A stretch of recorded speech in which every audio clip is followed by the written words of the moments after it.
Just a couple of remarks to start this one off, as it's our last meeting of the year. Strange year, not the year that anybody in the community, and certainly not our staff or this council, was really planning on. Global pandemic didn't show up anywhere in the strategic plan or the budget, and yet we're through the year, and largely as a community and certainly as a municipality, I think we've done pretty well. There's been people in our community test positive. There's been people on staff and on council who have gone through testing, but largely municipal services have been delivered as they were planned on, within budget, with a little bit of assistance from the province, and still moving ahead on the longer term, bigger picture strategic goals of council. So really, I think congratulations to the community in general. Take meetings as to how we were going to conduct our business, all the way from how we were going to conduct council meetings and switch them over to virtual, to how the senior management team is going to keep functioning, to how our public works and recreation and emergency services were going to keep themselves safe while looking after residents and delivering services, and all that adaptability and creative problem solving, which, you know, frankly, I think council is sometimes spoiled by how good our staff here is in Zorra. So I'd just like to start off with that. Next is adoption of the agenda, and I have moved by Ron Forbes and seconded by Katie Davies that the agenda be adopted as printed and circulated. Any issues with the agenda? I am going to suggest that one thing we do is just switch around and do the Zorra maintenance facility item before we do the capital budget, because the numbers from the one feed into the other. So if you're okay, I'll just flip those two around. All those in favor? Opposed? That's carried. Are there any declarations of pecuniary interest or the general nature thereof? I have one. I, Marcus Ryan, hereby make a declaration of pecuniary interest with respect to agenda item 9A on the council agenda dated December 16th, 2020. Reasons for declaration: as I am a family member of a person that has a pecuniary interest in the matter. I'll leave this here for you, Donna, for the records.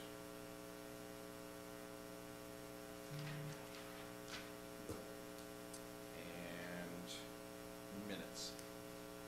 Moved by Ron Forbes, seconded by Katie Davies. Minutes from the December 2nd, 2020 council meeting be adopted as printed and circulated. Are there any issues with those minutes? All those in favor? Timed items, but the first one is until 6:15. Sorry, 6:10. So I think we can probably do item, the unfinished business item. Where it is here. Is it?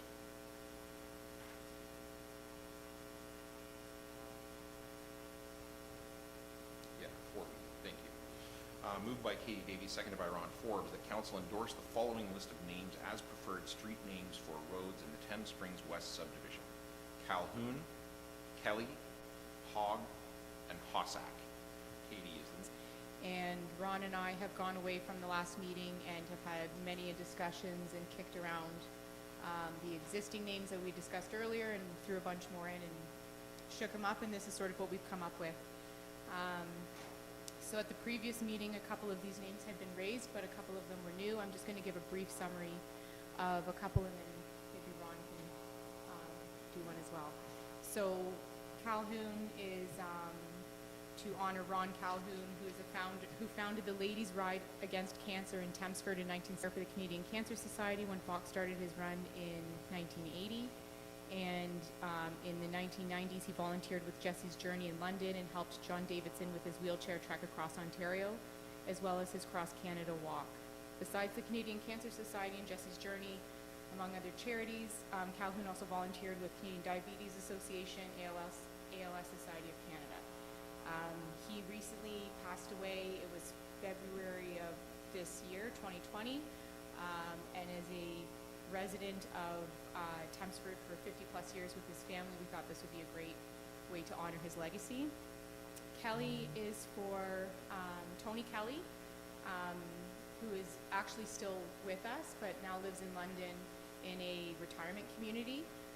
He was a longtime resident of Zorra, former councillor, member of the Police Services Board, was involved in bringing an arena and a pool to Tempsford. He has been a Tempsford Lions Club member for over 50 years and was the announcer for the Tempsford Trojans Hockey Club for over 40 years. Hogg immigrated here from Scotland in the 1850s and raised his family on a farm just north of the town. His grandchildren and great-grandchildren went on to run a variety of businesses in the village. I was given a really nice little rundown from the family about, you know, some of the businesses and locations and when and why they've changed. So if we have a documentation of this on a website later on, we'll sort of fill that additional information in. George Hogg and Sons Flour Mill, purchased in 1917, had 4 generations of the Hogg family involved in that business, and tourism and community projects. And maybe Ron can speak to the Hossack name.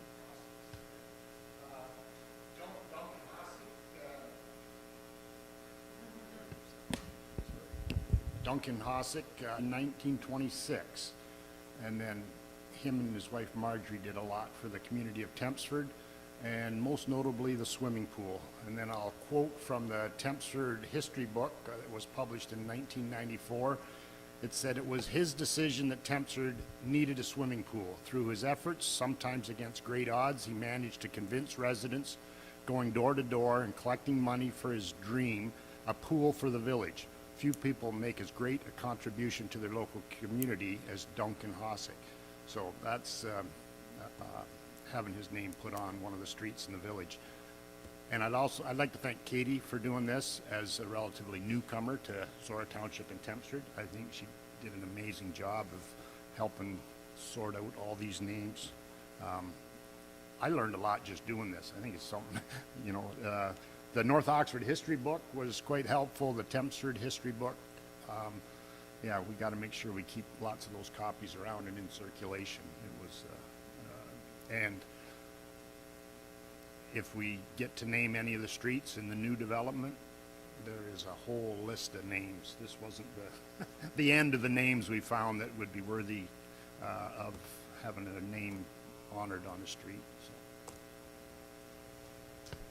Anyone else? Oh, okay. To mention the history book that Ron's talking about, I believe was authored by Ellen Wallace, and she is such a treasure in her talk about history and people contributing and doing their part in the village. She is our local historian and a treasure, and she had some good conversations with me over this and helped me with it a bit. And the ones that we settled on, but there was definitely some other great contenders, and hopefully we'll have an opportunity to go through this exercise again and be able to honor other members of the community.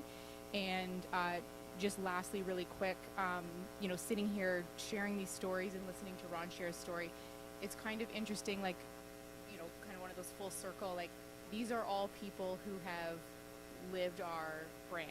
Like, this is all the doing your part that we try to endorse and live as a municipality. And I think it's just a great fit to have these streets named after individuals and families who have throughout history really done their part in this area.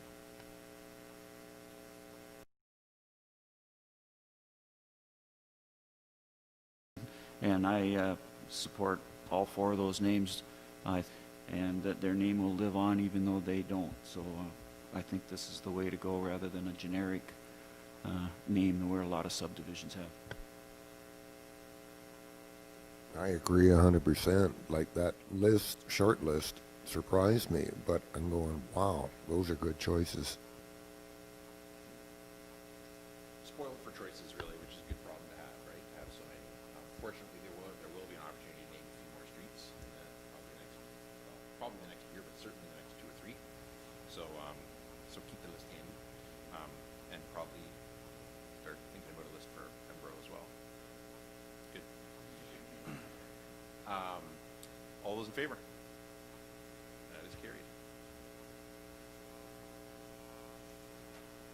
And we're at 6:11. Have we got anybody ready for that first?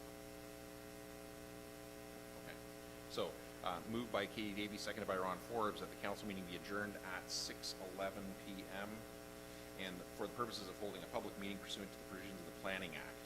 All those in favor? Opposed? That is carried. And Adam, zone change application ZN 520-09. Can you highlight that for council, please? Yes, thank you, Mr. Mayor. As mentioned, ZN 52009, the owner is David Clendenning and Christian Specht, and the applicant is Monteith Brown Planning Consultants. This is for a property at 602-814 Road 60. As council may remember, this property was already subject to an official plan amendment earlier in the year. After that was given support by this council, it went to county council for approval. Since that time, a subsequent severance application along with the zone change we're looking at tonight was submitted. The zone change, speaking of, was approved by Land Division Committee at the December meeting, and that is for site-specific provisions on the proposed lot to be retained. That is to be rezoned from general agricultural A2 to a special rural residential zone. That's to recognize both a deficient lot depth to be consistent with the neighboring properties, as well as also recognize an accessory structure that's currently located on the building. I would like to note it does say special general agricultural in the report, but that is to go to a special rural residential zone. That's my error. From a planning perspective, the official plan amendment gave the approval for this to take place. Staff are in support of the proposed zone change.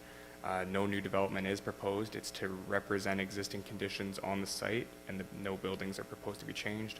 And further, that deficient lot depth is consistent with the neighboring property owners, so it fits in with the character of development along Road 60. As a result, planning staff are recommending it be approved in principle. Currently, the appeal period for the associated zone change is still in effect, and then once a draft R plan is received, we're able to produce these schedules for the bylaw, and it will be brought back for council at that time. Questions from council for the plan or report?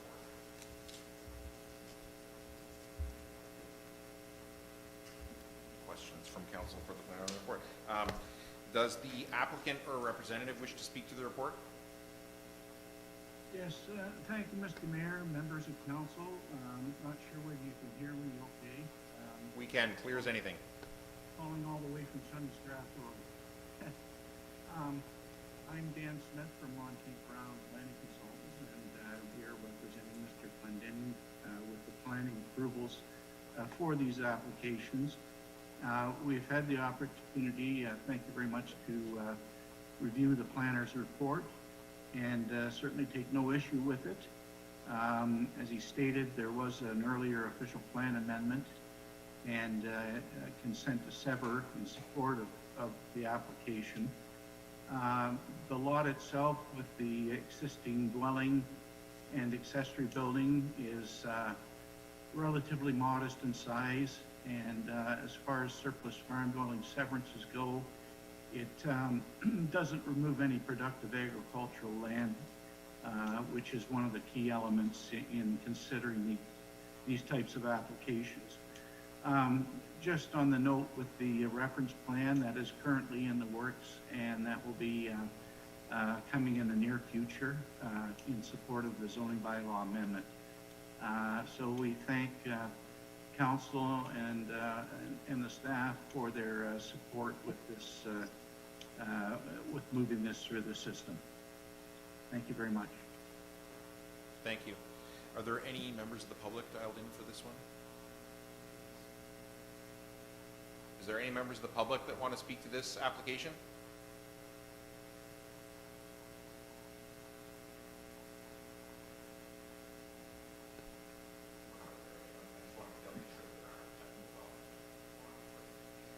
Just one of the names on there I don't recognize, so that's why I was just wondering if, Yeah.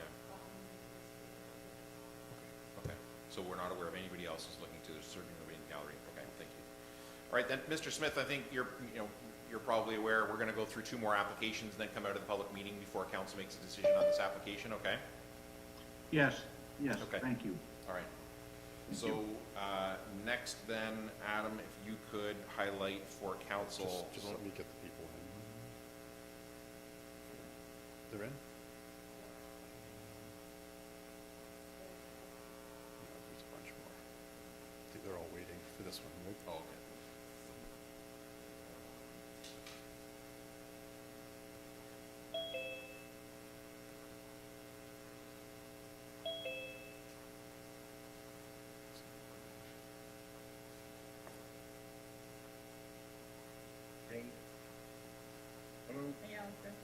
Hello, I'm Alistair McLean. Hello, Alistair. Hello. I believe so, yes. Okay, I've got, We got everyone?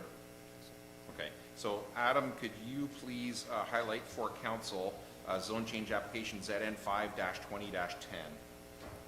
Yes, thank you, Mr. Mayor. The owner of this application is Peter H. Vink Real Estate Limited. The applicant is Matthew and Corrine Laverson. I apologize if I mispronounced that. And the agent is Alistair McLean. The subject property is at 684254 Road 68 in the Township of Zorra. The application proposes to rezone the subject lands from a general agricultural zone A2 to a special general agricultural zone, and this is to permit the development of a single detached dwelling on what is considered to be an undersized agricultural parcel. For council's information, the property is approximately 14 acres. Further, no farm viability plan was submitted in support of this application. And lastly, staff would point out a similar application on the subject lands was proposed in 2013, which staff were not in support of. With respect to the application review, the official plan provides criteria for development of these undersized agricultural parcels as highlighted in the report. There is a number of criteria listed in bullet form for council's information. Staff are of the opinion that this proposal does not meet the development criteria for undersized agricultural parcels. With respect to the zoning bylaw states in the general agricultural A2 zone a minimum lot size of 74.1 acres.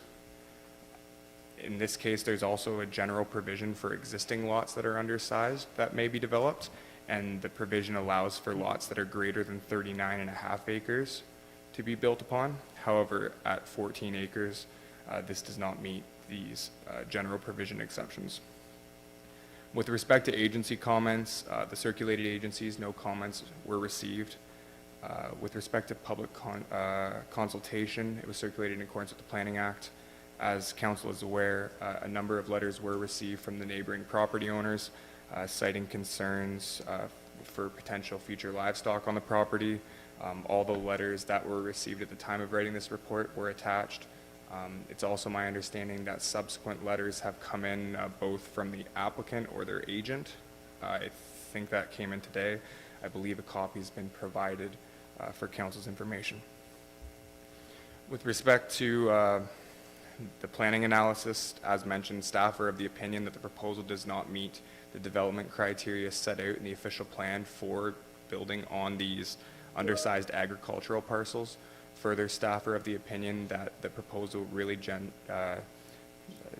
is of the form of non-farm rural residential development and is not agricultural in nature.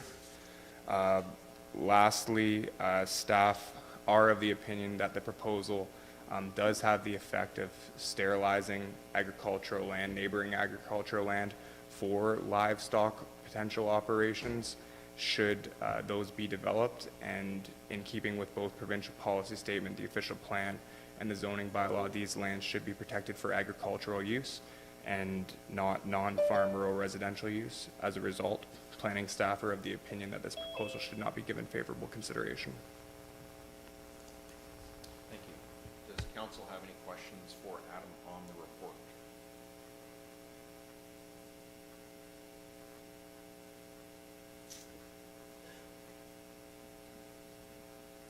Does the applicant wish to speak to the report? yes, Alistair McLean. agent for the applicant. I've sent a outline of what I would like to share with you. I hope you all have a copy of it. Council that got a copy of it immediately before the meeting. Pardon me? Council got a copy of it immediately before the meeting. Terrific. Okay. Can I go through that with you? Absolutely. Okay. The property, as you know, is a 14-acre plus A2 zone property, which MPAC has as vacant residential, commercial, industrial land, owned by a non-farmer, of course, but still being farmed under A2 zoning. The property of 14 acres really consists of around 6.5 acres of arable cash crop land, about 3 acres of volunteer popular trees and conifers, and 4 acres of rough land altogether. And about 1.3 acres of rough land is ideally useful for a yard site for a dwelling and barn. The history of the property, I'm not sure if you're aware of it, but it's been owned for 43 years by the Vink family. Bernice Vink is the surviving widow of late Peter Vink, and well before the current bylaw changes came into effect, and prior to 1977, the property had existed as a small agricultural landholding with a dwelling and a yard site and equipment shed already on it. The provincial policy statement says, of course, that agricultural property should be protected for continued agricultural use, and that's inclusive of all types and all sizes and intensities of agricultural-related uses. Their uses, quote, shall be permitted and protected. The intention of the applicant is to care for and expand the usable area of the farmland by clearing off the old neglected yard site of approximately 1.5 acres and increasing the workable farmland area to 7.5 acres of productive cash crop land. So that sort of follows the provincial policy statement in protecting and intensifying and utilizing the property as agricultural. The applicant fully recognizes that this property is considered as an undersized parcel under the official plan, but this is exactly the type of property that suits the needs of the applicant insofar as it provides sufficient rough land area to be able to build a small horse barn and is perfect location in which to place a dwelling, as no farmland is affected or taken out of production.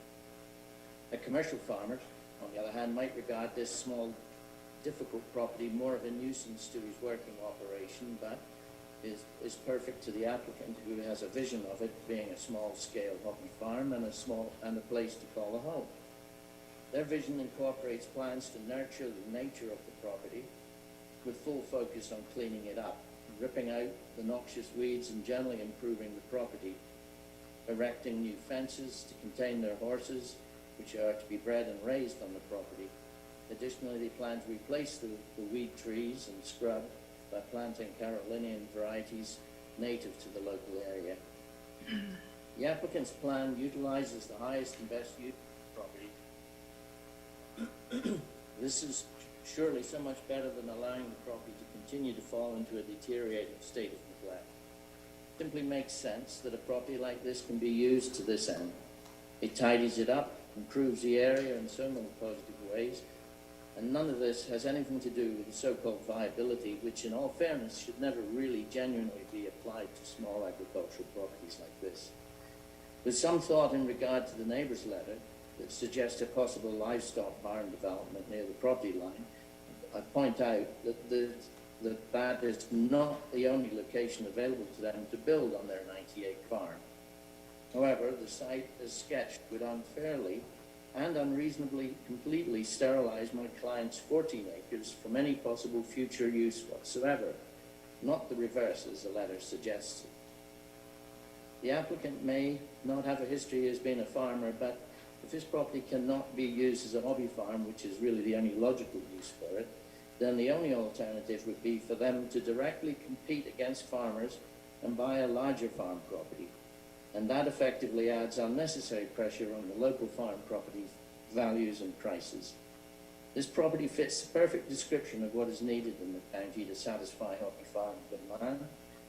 As a farmer and as a farm realtor practicing in this industry for 38 years, I can attest to the fact that due to the severe shortage of rural farm acreages suitable for hobby farm purposes, buyers of all backgrounds are forced to compete directly against farmers to buy larger farm parcels and properties, and can do so without being subjected to any viability scrutinization in any way.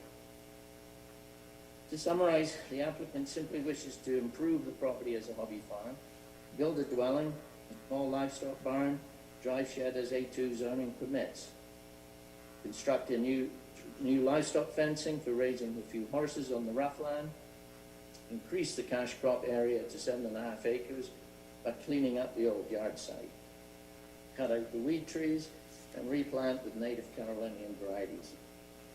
The application recognizes and meets 2.3 of the PPS in that its agricultural use would be fully maintained and be continued in arable crop production. Under 2.3, the PPS applies to all types, all sizes and intensities of agricultural use, and that's a hobby farm as well, in which normal farm practices shall be promoted and protected, growing of crops as well as the raising of livestock, of which all of those would be continued. Public consultation had no comments or objections from the Zorra Chief Building Official Drainage, Zorra Director of Public Works, Zorra Fire Chief, and Oxford County Public Works, as the planner commented. Finally, we ask and seek simply a zone change allowing for a dwelling and small barn shed to be permitted on the property. The applicant will not reduce the workable farmland area, but will actually be increasing it. Road safety would not be compromised, as the access would be further west, and real estate taxes, which have been annually levied and paid and collected against it, could then genuinely and legitimately reflect the property use. The improvement of the property also has a positive effect in so many other ways, and I just want to go into this because a realtor, it bolsters the local economy and helps buyers and sellers on the real estate property ladder. Since the applicant's property value to sell is at a higher end of the property ladder, the buyers generally move up the ladder in 30% value jumps. This is a knock-on effect, and supporting this proposal could potentially help as many as 4 to 5 other property buyers and sellers complete their transaction through the chain. So it doesn't just affect this property, more people would be benefiting. The benefit of your support, especially in these uncertain times, would both provide construction work locally in the economy, with a completed project with its higher tax assessment, would also add more real estate tax dollars to the township. These were just a few of the benefits to the local area, but ultimately we are only asking to restore the property, its identity as a hobby farm. Formerly it had a dwelling house and barn. This use and identity, we ask, needs to be restored, so that this property once again can be an asset to the community and a home to a family who wishes it to be hobby farming on it. And that's really what we'd like to say, and hope that you would lend us your support. Thank you. Does council have any questions for the applicant? Paul? Yes, Mr. McLean, Yes. my question is, the information that you just went through with us, when we came into the meeting tonight, we were given this 4-page document that really changes what you're applying for. The way I read your original application was you were applying to have the ability to put a residence on this piece of property, and now at the very last minute you're going into detail about that this is going to be a hobby farm. So my question is, It doesn't. my Sorry, question go is, ahead. what? Alistair, I just want you to let Councillor Mitchell finish his question. I just want to be especially clear because sometimes it can be tricky with Zoom and everything, so I just want to make sure he finishes his question before you start. Yes. So my question is, why wasn't this information provided to us during the original application, or at least a few days ago, so that we can actually consider what is a change to what you want to do with this property, rather than springing it on us at the last minute? Well, I suppose that's a good question. We didn't really feel it was that much of a difference insofar as that it's still a request to build a house on the property. We never were asking to change the zoning from agriculture, so we really feel that it's still under the same umbrella, if you like. All we've done tonight is to fill in the gaps, seeing as that we had a copy of the planner's report that gave us an opportunity to respond to it, and that was already in the pipeline. So basically it's just a reflection and filling in the gaps from what the planner had left open to us. So not to call anything up or to try to be contrary or anything, we're just filling in the gaps that probably should have needed and been in the original. So I hope that's understandable. Anyone else? Questions for the applicant? Is there anybody from the public on Zoom now who wants to speak in favor or against the application? Bernice, go ahead. Yeah, hope you can hear me. Yeah. I just wanted to say that I obviously fully support what the applicant wants to do with the property, and I feel it's a vast improvement for the whole area. And I wanted to mention that since 2017, my assessment on the property did change, and I'm paying not only the farm taxes, but I'm also paying residential taxes on all of that part that isn't actually in crop. I do pay residential taxes already. And it's my understanding that farmers today don't actually consider 100 acres a viable farm operation anymore. So I don't believe that that's a valid reason for denial of this application. I know that was brought up, that it wasn't a viable operation, but they tell me that 100 acres isn't even a viable operation anymore. So I guess that's basically all I wanted to say. Thank you. Thank you. Is there anyone else on for this one that we know of? I'm not seeing anyone else, but is there anyone else there that wants to speak to this application? No? I believe Matt and Kareem were supposed to be on this live as well. I don't know where they are. I can't see them myself. So. Well, they are connected. We can see that they are connected, but I can't see them or hear. We can hear you now. Would you like to speak to this application? Well, it's Karine and my husband Matthew here. So yeah, like I think Alistair has explained it pretty good.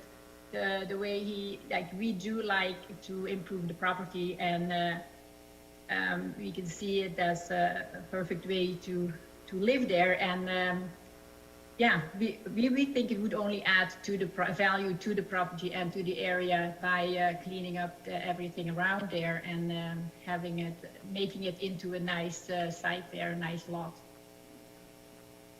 Thank you. Thank you. Thank you. Is there anyone else that wanted to speak to this application?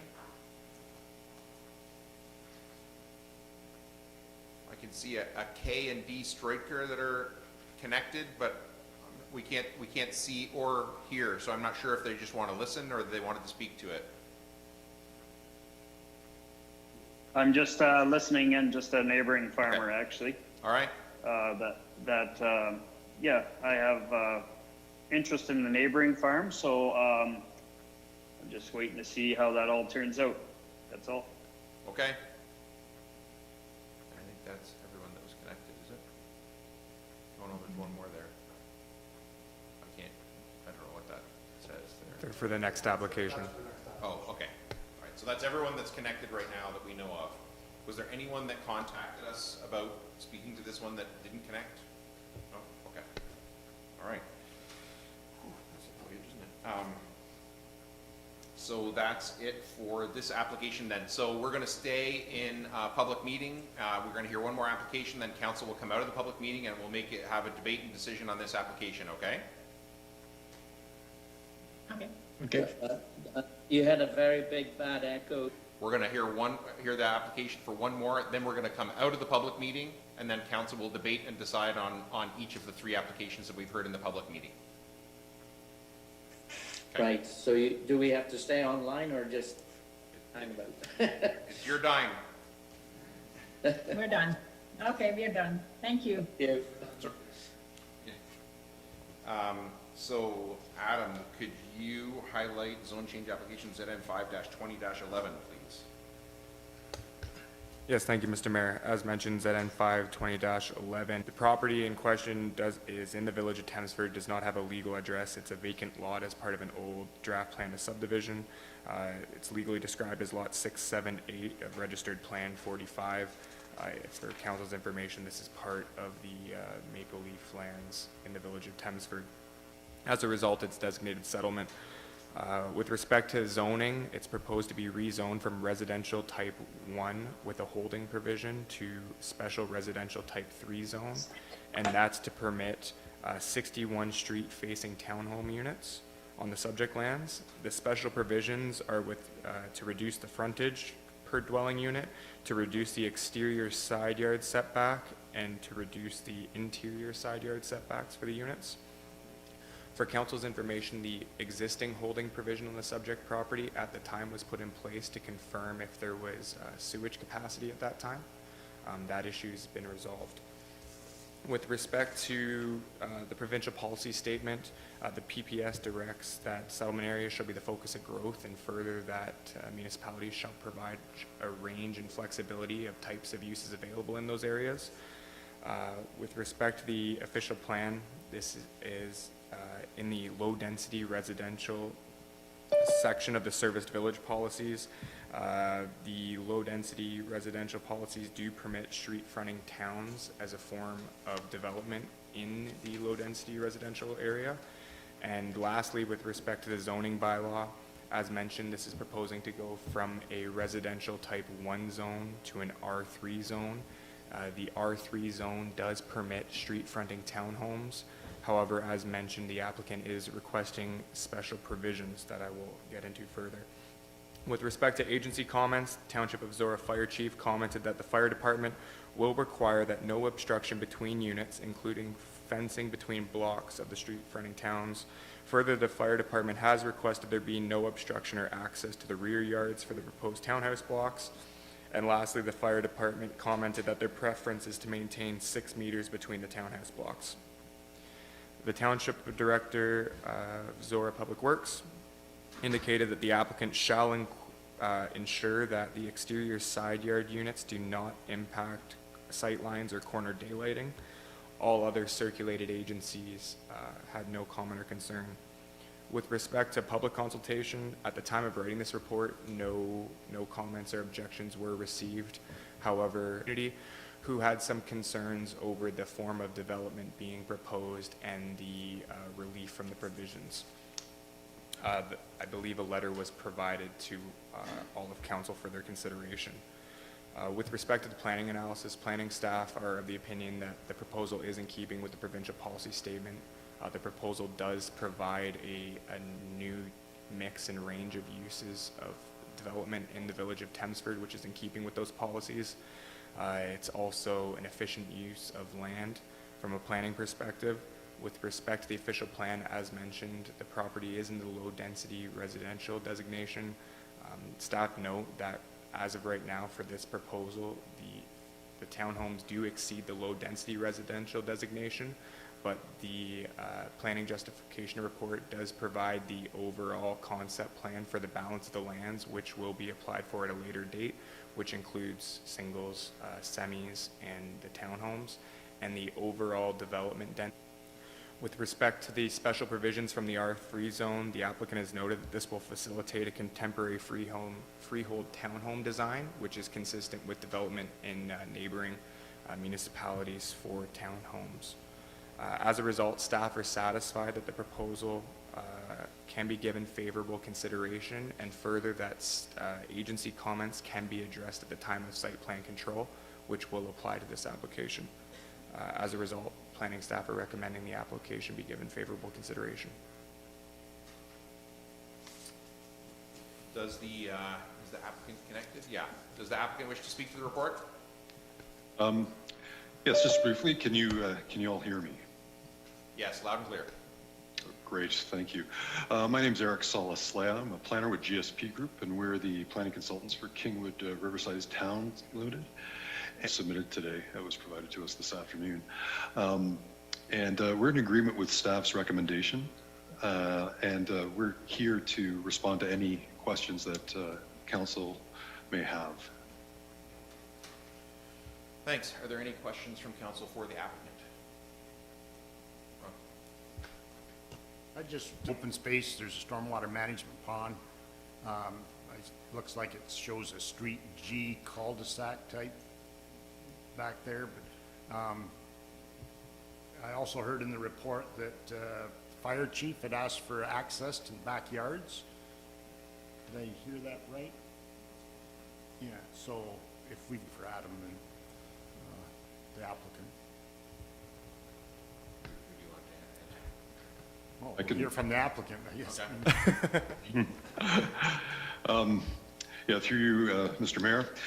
As part of it, if you look on the concept plan that was on, I guess, there are easements between the townhouse units and easements to the rear yard. And that is to provide access, unobstructed access to the rear yards of each of the units, partly, for convenience so that people don't have to drag their lawnmowers through their living room or kitchen. But also, as Adam mentioned, through the site plan between the units, allowing fire department access, and also they can be accessed through the rear access easements as well. And this is not dissimilar to more contemporary street townhouse types of. Well, I guess I just want to be clear that there is no need for street access off of Middleton out towards that easterly direction on the southerly end of this development. Mr. Mayor, through you to Councillor Forbes, from my understanding, the easement accesses were suitable. It was an actual street access into the rear of the property. This would be consistent with in a residential subdivision with neighboring single detached behind each other. They just, the fire department wanted to make sure that they were able to actually get into the rear yards of these properties. So we're gonna, it's up to you whether you want to hang tight or not. I'm sure you've done this before. We're gonna come out of public meeting, then council will debate and decide on the 3 applications we've heard tonight, okay? Thank you. All right then, I have moved by Steve McDonald and seconded by Paul Mitchell that pursuant to the Planning Act, the public meeting be adjourned at 6:46 p.m. and the regular meeting of the council be called back to order. And with respect to application ZN5-20-09, I have moved by Steve McDonald, seconded by Paul Mitchell, that the Council of the Township of Zorra approve in principle the proposed zoning bylaw amendment ZN5-20-09 to rezone the subject lands from General Agricultural Zone A2 to Special General Agricultural Zone A2 Special for lands comprising Part Lot 21, Concession 5, North Rochester, Township of Zorra, municipally known as 60-280-2814 Road 60, to facilitate a condition of consent. Steve, as the mover, do you want to speak to that? Paul, is the second address? As Adam said in his presentation, this is, I think, the third time this has come to before us for various applications, and we've approved them before. I won't repeat the reasons that I think we should approve it now, so that's why I seconded the motion. Anything else? Can we read it again? All those in favor? Opposed? That is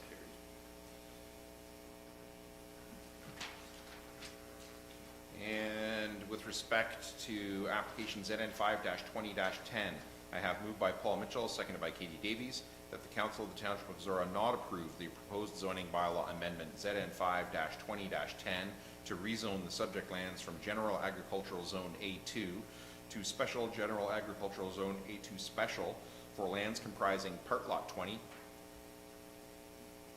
the establishment of a single detached dwelling on the subject lands. Paul, as the mover, do you wish to speak to that? I've struggled in the past and spoken in the past about the use of viable farm as a basis for a viable farm being defined with minimum acreage as a basis for approving zoning changes and variances. And if this application was to develop an intensive farm operation, such as a fruit and vegetable or flowers or something like that, where there was high labor and potentially high income off of those 6.3 or 7.5 acres used to grow soybeans, and that's not a viable operation in any way. And the applicant inferred that she pays residential minimum gross income off the farm of $7,000 a year. And for soybeans, you could contract soybeans next year at $12.83 a bushel, at 60 bushels an acre, which is a good crop. You would still only have a gross of less than $5,000. So it doesn't even come close to the $7,000 to make it a farm. So this application, in spite of what this latest, it's to establish a rural residence. So that's my first concern with this. My second concern is the impact on the neighboring farmer who had expressed his concerns about the inability that if we were allowed a residence to be built on this property, that he would not be able to put up any type of livestock building. The neighboring farm, the current house and buildings are at the very south end, right next to Beachville, somewhere else on that 90 acres other than the very north end, but it's also quite possible that there may be features of, that don't make that a viable way to go. So I do agree with the planner that by approving a residence on this 14 acres that we are sterilizing this property and by limiting what could be done. So both my concerns about what the type of the application is really about and whether the impact on the neighboring farm, for those reasons, I don't think we should approve this application. Katie is the seconder. Do you want to speak to this? This application, and I struggled with it as well. You know, we've got this existing undersized parcel and what is appropriate use for it. And I understand the applicant spoke about, you know, appropriate agricultural practices for all farms, including this small undersized parcel, as well as, you know, protecting the larger farm. But ultimately what it comes down to for me is are those MDSs and the sterilization of the adjacent farm. Problem. And I think when we look more closely at this property, as Paul mentioned, where there are other residential properties where the home is currently located, that if we permit this home to be built, that it is going to greatly reduce what that neighboring farm is going to be capable of doing and expanding or changing their farm operation, or future farmers who want to work that land. So I'm also not in favor. Anyone else? Ron? I'll begin with a little history. That's been a 15-acre lot, or 14-acre lot, for 154 years. There's been families on there, they've lived there, they've farmed there different times, for sure, because the mechanization and everything has led us towards larger farms. So that lot's been there for a long time. Zorra was created in 1975. It was zoned A2 then. A2 allows you to have a house and allows you to have a farm. And MDS in this situation isn't even applied, as building permits trigger those things. So if the applicant gets approval, they're going to go get a house, building permit, the MDS application. This has come to this council before, and 7 years ago it was supported by this council, and then it, for whatever reason, going forward, I believe that the people that wanted to buy the property didn't go through with it, and then it didn't go any farther from there. So it still sits there today with an A2 zoning, and we're unable to use it. the applicant has said that they're going to, and I'm not even looking at what was given to us tonight, as far as I'm concerned, that was still figured on farming the 6 acres that were there. We're still going to grow soybeans, still going to grow corn, whether that's rented to an adjoining farmer or what the plan is there. It's still going to produce the same amount of agriculture goods tomorrow as it did. 14-acre property, has roughly 6 acres of workable farmland, and from what we were told, it's still going to grow soybeans. Even if they're only $1,000 an acre gross, that's still the same gross, with not even considering viability, because it's just not something that makes sense. The way I look at it is there going to be agriculture land? Are we getting rid of the agriculture land? We're not building 15 houses on that property, we're building one. If they plant the whole thing into trees, trees are considered an agriculture crop, so they can plant the whole farm into horses. It's still agriculture. I'm fully in favor of small agriculture parcels because I think they're better for the area than some of these rural residential lots that we put out there. The person with the small agriculture sized lot, if they have a few community. And 7 years ago, when this was before us, I voted in favor of it and in favor of the house being put on the property. I'm going to vote that way again tonight. Mr. Mindler knows I'm going to vote that way, and he has also asked for a recorded vote, so I'm going to ask for that right now as well on his behalf, that this vote will be recorded. Hit every point I was going to hit on. Everything I say will be duplication of his. One thing I was going to mention was this sterilization of side properties, and as it sits right now, activity on either one, regardless of what the neighboring farmer says, that there's lots of other space on his acreage to locate anything he wants to do. It doesn't have to be right at the north end of the property. And the only other last point, I'm all 100% for rejuvenating these small ag parcels. Something needs to happen with it. So I'm going to vote in favor of passing it. I'm conflicted on this. It's an excellent report from planning as usual, and I certainly understand and appreciate the concerns raised in it. On the other hand, I have historically made exactly the arguments that Ron has made about undersized agricultural parcels, and the question in my mind that hangs over is anyone legitimately able to measure viability? That being said, Paul made a good, but at the same time, you can't. There's no question that a quarter of an acre could be viable as an agricultural parcel. So there is a limit to that argument. But again, this parcel has been as it is for a long time. Before there was such a thing as zoning, it's been like this. I guess I have one question, Adam.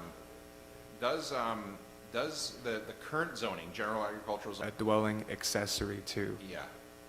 Therefore, as you can see in the planning report, there's a number of options outlined in there. Specifically, should council see merit in the development of this property, a farming operation? Secondly, the last bullet of the development criteria for the accessory dwellings in the official plan recommends that a holding provision be put on the property should it be developed, so that the agricultural buildings associated with the agricultural use be developed first, and the holding provision will. Else? All right, I'll read it again and call the question. Moved by Paul Mitchell, seconded by Katie Davies, that the Council of the Township of Zorra not approve the proposed zoning bylaw amendment ZN 5-20-10 to rezone the subject lands from General Agricultural Zone A2 to Special General Agricultural Zone A2 Special for lands comprising Part Lot 20, Concession 1, North Dorchester, Township of Zorra. Donna, can you conduct the recorded vote? So this is a recorded vote. When I call your name, please say yes if you're in favor and no if you're against. Ward 4, Steve McDonald. Can I ask the mayor to repeat the first line? That the council of the Township of Zorra not approve, that you support not approving the report. No. Ward 2, Councillor Katie Davies. No.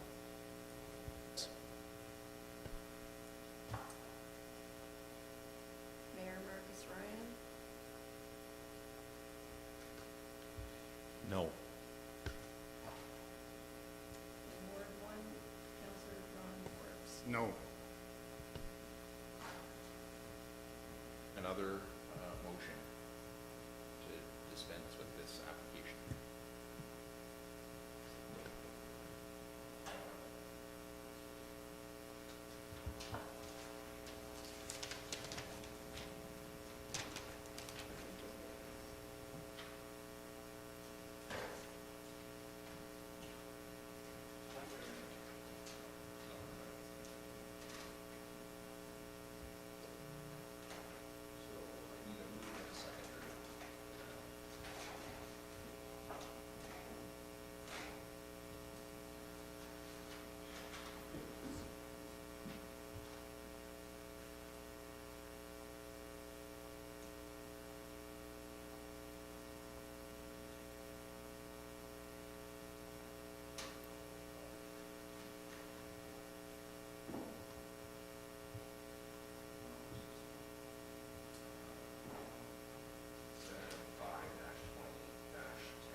We named the streets for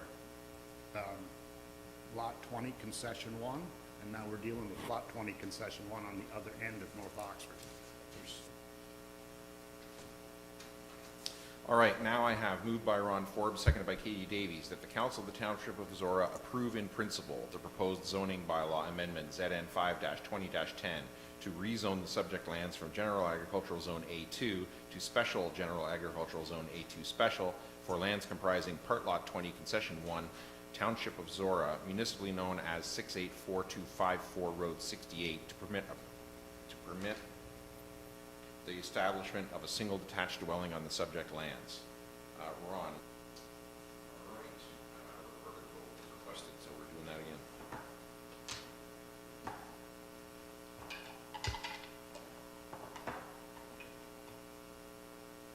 Ward 2, Councillor Katie Davies. Yes.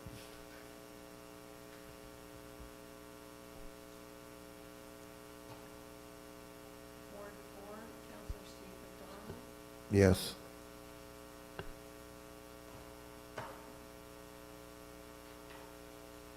Ward 1, Councillor Ron Forbes.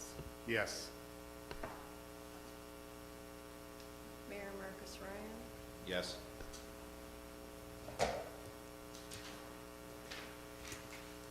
So is there anybody connected on this still for either of those applications? They're all gone, they've all left.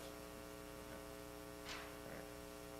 All right. So then, with respect to application ZN 5-20-11, I have moved by Paul Mitchell, seconded by Steve McDonald, that the Council of the Township of Zorra approve in principle the proposed zoning bylaw amendment ZN 5-20-11 to rezone the subject lands from residential type 1 zone R1H to special residential type 3 zone R3 special for lands comprising Part Lot 6, 7, 8, Registered Plan 45, North Oxford and North Dorchester, Township of Zorra, to permit a frontage of 5.5 meters per dwelling unit, 7.2 meters per end unit, and 11.2 meters per corner lot, an exterior side yard setback of 4.5 meters, and an interior side yard setback of 1.6 meters for... Two of the reasons that council and township got involved in the whole Maple Leaf property project was that we would increase the amount of housing in Zorra Township to meet a need, and that we would do it without impacting agricultural land. And this is the first step.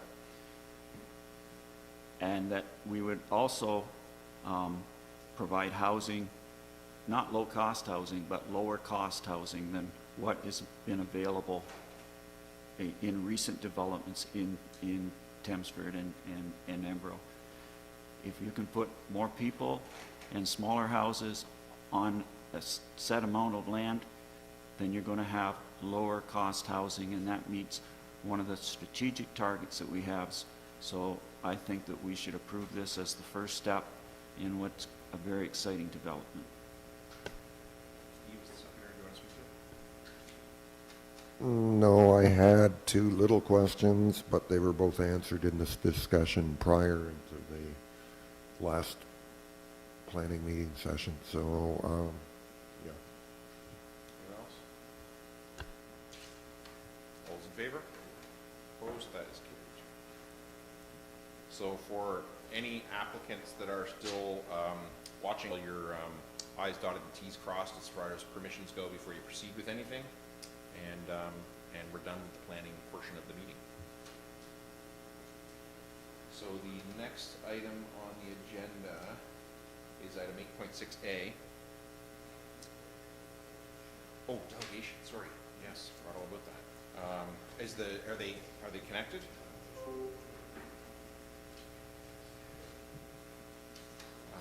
Yeah, let's just take 10 minutes. We'll come back at 7:20.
So we're back now from break, and we are at item 7, delegation, Oxford Warlords Minor Rep Hockey Association. You can hear us there fine?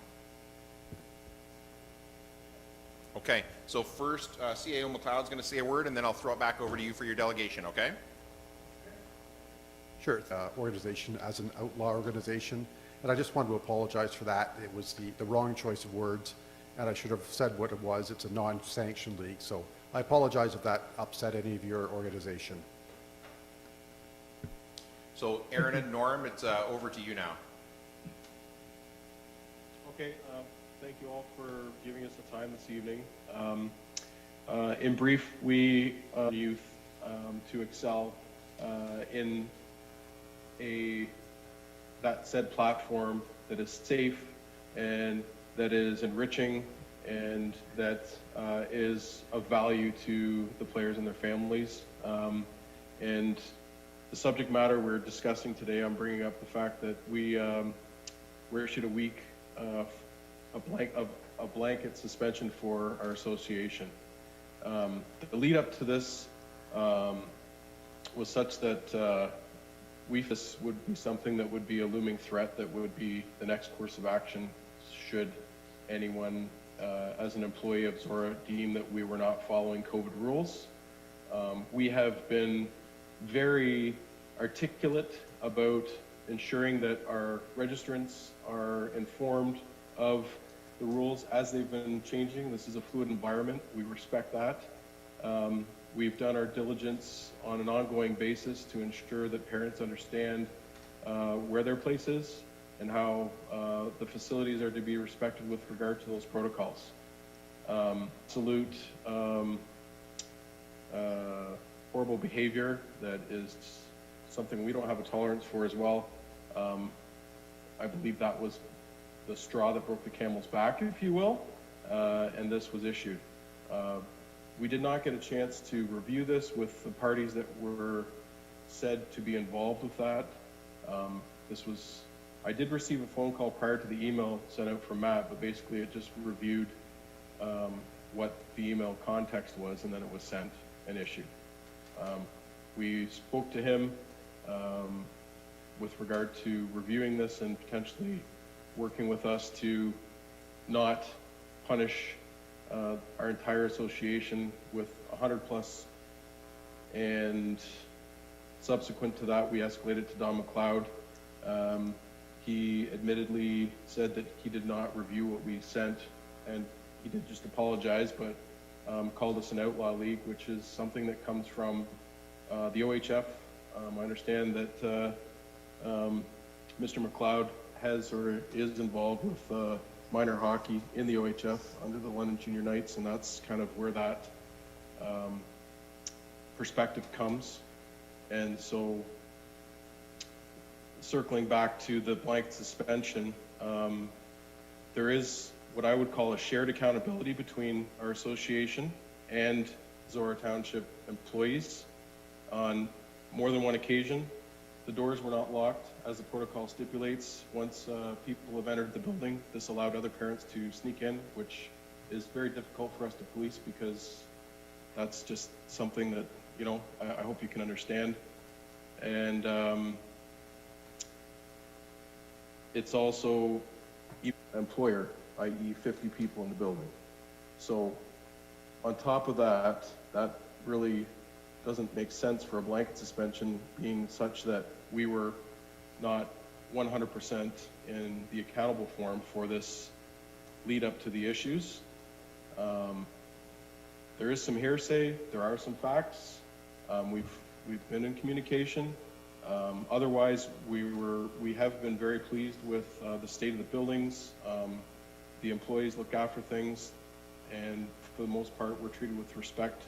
And this instance is something I feel that is worthy of bringing to a higher level of attention, so that we can have a clear understanding that that's where we stand. My request, or the action of one solution, is that we be considered to be inserted into an affiliate status, so that we would share in the same rights that other affiliate minor hockey clubs enjoy. And what I stated to Matt Brown was that I can't see for a moment that if this role was reversed and Embro minor hockey got to such an escalation, if you will call it that, that it would be an entire association or club suspension. And I want to turn the floor over to another executive on our board. Sure. I am in an interesting position. I am a newcomer to the Oxford Warlords. I also sit on a minor hockey organization elsewhere. I would like to reiterate that at no point my son plays on the midget rep team. We are quite enjoying our experience. I must say that our visits to both Embro and Thamesford have been nothing but pleasant. I have nothing but wonderful things to say about the staff there. They're always courteous. I am always asking rules to make sure. I think the idea of punishing every single player for the actions of one or two adults, and I don't know who they are. I have no idea who anyone is. If they walked in front of me right now, I wouldn't know because I am a newcomer. But punishing all children who have been really loves his 2 hours of ice time in your arenas every single week. And he was absolutely floored last weekend that he had to miss hockey because of the actions of an adult, somebody that we can't control. As an organization, we can talk to parents, and Norm and Aaron have done a great job of posting the information that parents and players have to follow. Emails are going out on, a regular basis, reminding people what the rules are, telling us if there are changes to those rules or what is expected of teams. But for an organization, and I can't help but agree that if the rules were reversed and this was minor hockey, and keep in mind I wear two hats. I am on a minor hockey organization. I know what issues we have already faced in our arena in the minor hockey organization that I sit on. And to have one incident from one organization is quite remarkable, because I have faced a number of incidents in the arena where I sit on as an executive for months, or an entire organization being suspended from the arena for a week or two. I also believe, and I've had this discussion with at least two counselors, that I believe that the onus, the legal onus, sits with Zorra Township and staff if with the Oxford Warlords has no legal authority to kick anyone out of an arena. That comes down to staff, or that comes down to Zorra Township, because you are the owner of that facility. We can direct, we can ask, we can guide, we can do all sorts of things, but we cannot ask somebody to leave the arena or be suspended from the arena. And I think that this issue does need to be dealt with, but it needs to be dealt with that individual. And I am very disheartened that such a blanket suspension would be put on our association, put on a bunch of kids who have absolutely no control over what an adult who they may or may not know, they have no control. My player has no idea who these adults are, so how can my player or myself go to somebody and say, straighten yourself up? So I think that this needs to be dealt with, but there needs to be a clear understanding of what is expected of the organization moving forward, and an understanding of who is going to deal with these types of situations in the future. Because as COVID lingers, these situations are going to raise their ugly head once in a while. I see it in the association where I also sit with minor hockey, and now we've seen it here. But like I say, I think it's absolutely, that is not what I'm hearing elsewhere. So just let me chime in quick, Bobby. And the one incident is not the only thing that Matt has brought to my attention. That was the one I believe that brought it to a standstill on where he decided to implement this blanket suspension. He has brought it to my attention that there was an issue with player dress. Some were changing afterwards and coming in and not putting on proper attire. They were going out in just their undershorts, things like that. There was another instance where he had stated that his staff had report that one or two people weren't wearing masks. Didn't say that if it was qualified, whether they're exempt or not. And those were immediately addressed with the corresponding teams. And one other instance I wanted to point out with the Zorra staff in Thamesford, I believe it was a young lady that was trying to assist a wheelchair-bound woman that needed to use a washroom, and there wasn't an accessible washroom in the Zorra facility, so they were going to be permitted to leave. It's that shared accountability that I just can't get my head around when it's a suspension, which is of huge gravity. You've got 7 and 8-year-olds all the way up to 18-year-olds that lost at least 2 ice times.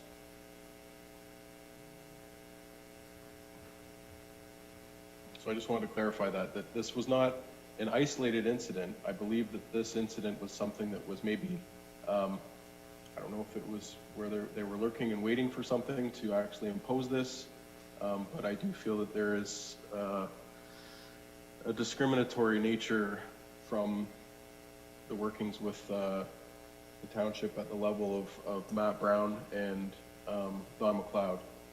So I'm just going to caution you there against using language about lurking and discriminatory behavior.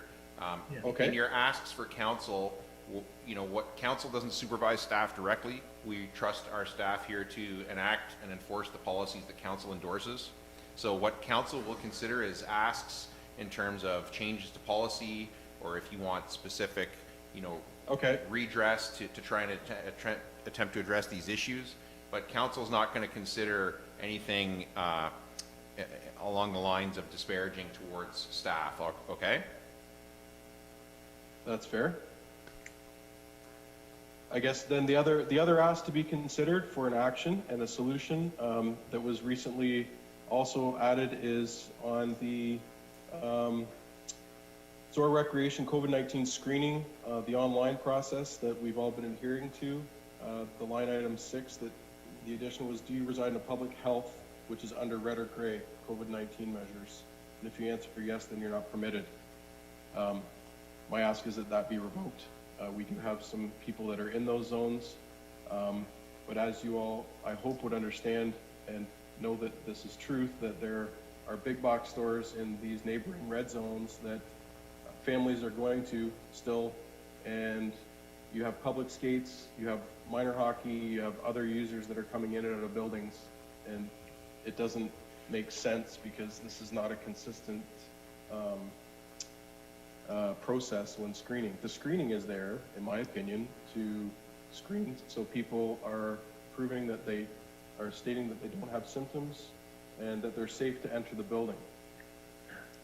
I would like to add that you cannot restrict if a grandma is asked to bring a child to hockey, whether it's within our organization, whether it's in minor hockey, figure skating. If grandma comes from an area that is a red district or a gray district, and grandma's in charge of that child that weekend, and they bring the child to hockey, you can't stop that. You can't ask people, where they live. Just like any business in Zorra Township, you could have people coming in from London. I'm sure you have staff who come in from London and other smaller communities within that red zone, working the roads, working anywhere within your township. So to ask us to ask players not to come if they live in that area, once again, you're making a blanket decision for our organization only, because you can't stop anyone else who may come into that arena from a red district other than our players, because you're not going to ask for identification from grandma who's bringing little Susie or Charlie to hockey on the weekend. It all comes down to the COVID checklist and whether or not the procedure is being done appropriately. You can't restrict people based on where they live.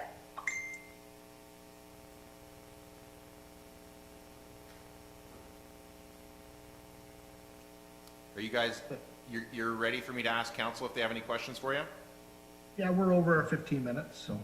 Okay. Questions from council for the delegation? Katie. Earlier in your delegation, you asked for that you're seeking affiliate status. I'm unfamiliar with what affiliate status is referring to and what specifically you would like. Okay, so Zorra Township has an ice allocation policy, and in that policy, it's written about 40% residency in Zorra Township, which currently holds about a population of just over 8,000. And we would not be at that 40% of residency. I did ask Matt Brown if he could share with me or tell me if any of the other minor hockey associations that have an affiliate status, meaning they are looked at in a higher ranking to be eligible for ice permits for consecutive seasons, and that's what that is. So we don't currently have that status. And part of that is, I think, tying into the treatment that we received, and we're looking to better that and mitigate it. So that's, I don't know if that answered your question.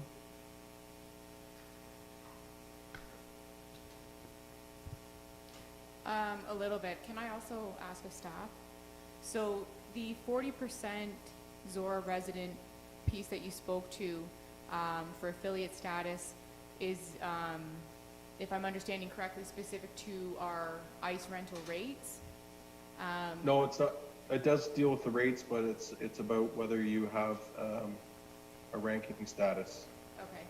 And then I have a question for staff. So with our ice allocation policy, previous renters from last year are given opportunity to renew their ice times for the following year based on a seniority type program. So if we have any new renters coming in, then they won't have the ability to pull ice times that were previously used by other organizations until those organizations have either approved them or denied them. Is that correct?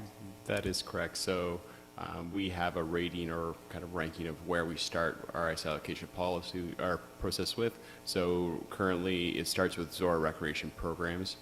So we offer basically our own programs first, followed by minor sports organizations. So I believe that when they discuss affiliate status, they're talking about minor sports organization status.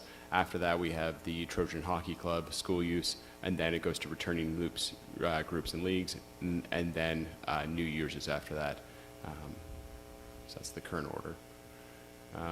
And just for the full definition of a minor sport organization, so in order to be eligible for that minor sport group status, they have to be a not-for-profit, guided by a constituent and bylaws, governed by a board of directors, actively providing a program for activities for children 19 years or younger, and at least 40% residents of Zorra Township, or of their at least 40% of registrants that are 19 years or younger within the group must reside within Zorra Township. To you is that you feel you were singled out because you're an independent hockey organization. So my question is about what governance you have for your organization. And I take it that you're not a member of the Ontario Hockey Federation, but you did mention that you're in a league.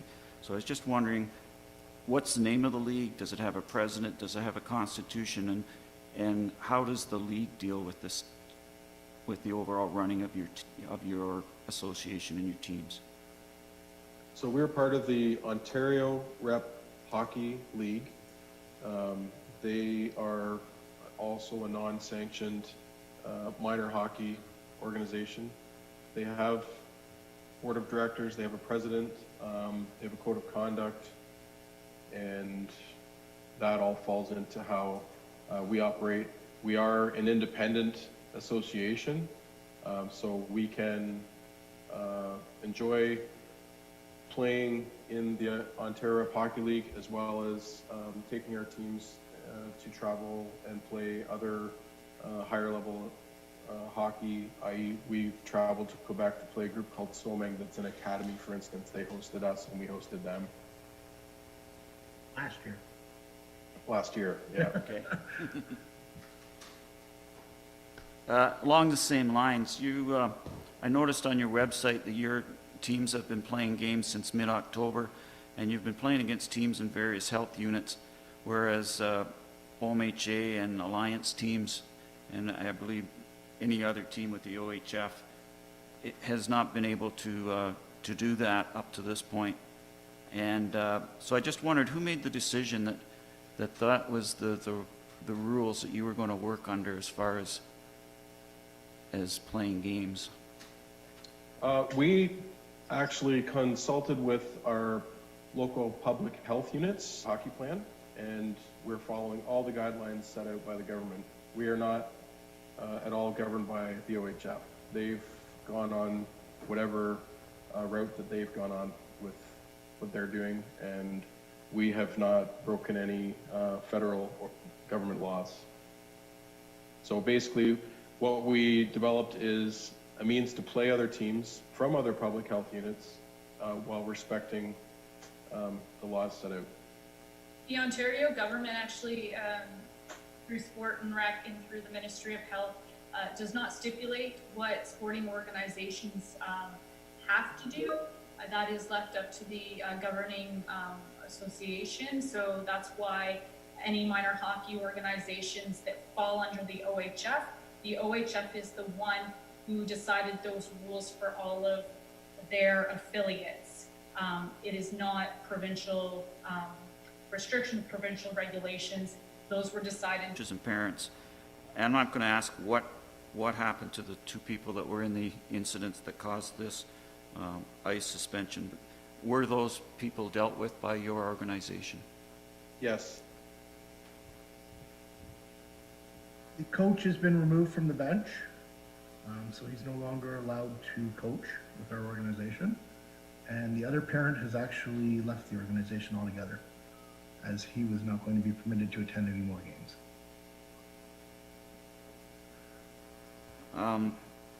Yeah, thank you for that information.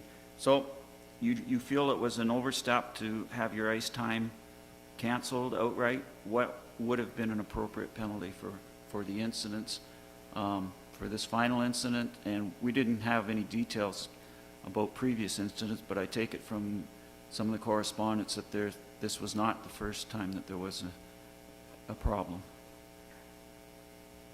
It was the first incident where there were parents that were yelling at each other and becoming very aggressive in your facility. And then it carried out into the parking lot, and then for some reason they were permitted back in the building. That is an isolated incident. We have not had any conduct like that from any other parents out of the 140 registrants. Anyone else? So I think to answer your question. Sorry, go ahead. Councillor Mitchell, is that, the appropriate, if an association can't deal, if an association asks a parent to do this, that, or the other, it goes back to what I was saying earlier. Appropriate punishment must, if the association and you folks decide that the appropriate punishment would be to remove somebody from the arena for 2 weeks, a month for the rest of the season, that's a decision that should come to from our association and you folks, because at the end of the day, that correspondence would have to come from you folks at Zorra Township, because we don't own the arena. So in order to ban someone from the arena, and if that's the decision that we would come to as a whole, that, you know, this person cannot conduct themselves appropriately in the arena, then they don't come into the arena. So, you know, so that they're not jeopardizing hockey for 2 weekends for over 100+ players. But that would have to be a consensus, you know, a discussion between you folks and our association, and we'd have to come to that. But at the end of the day, we can't ban anyone from an arena. We can ask them not to come, but we can't legally ban them. Okay. So, Sorry, I don't know this, but I guess I could ask Matt Brown, is there a policy in place with regard to the course of action? That's, you know, is it different for minor hockey? Is it different for public skating with regard to disgruntled behavior that the township employees are to act on? If I were to receive a complaint against a individual from either the organization, staff member, or another member of the public, we'd investigate, and if need be, we'd issue a non-trespass order for that specific individual. Not an organizational, but that individual. And Okay. the township. May I ask as well, would that be the same procedure, Mr. Brown, if that was a parent through a minor hockey association? Is that the same procedure you would use through a minor hockey association? Yes. So that is, I guess that gives us our answer. So we were punished for not dealing with a situation with regard to a parent that normally would have been dealt with through your policy for a no trespass order.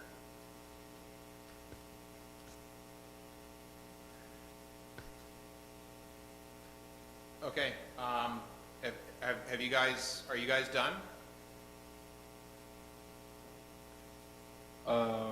With regard to presenting, I think we've made the asks, so it's about being considered for the affiliate group status, and then revocation or revoking of the item 60, reside in the public health, which is under red or gray. Okay. In the screening process. So thanks for your delegation. Council's given you some questions and got answers from you, and likewise with staff. And it'll be, basically, it's up to council now if they want to do anything with it or not. The options that council has, just so you understand, is, you know, the delegation is over and the meeting could move on, or council could bring, you know, a motion to the floor now, or council could bring a motion to the floor at a subsequent meeting after hearing your delegation, okay? Okay. Thanks. Thank you. Thank you. Thank you.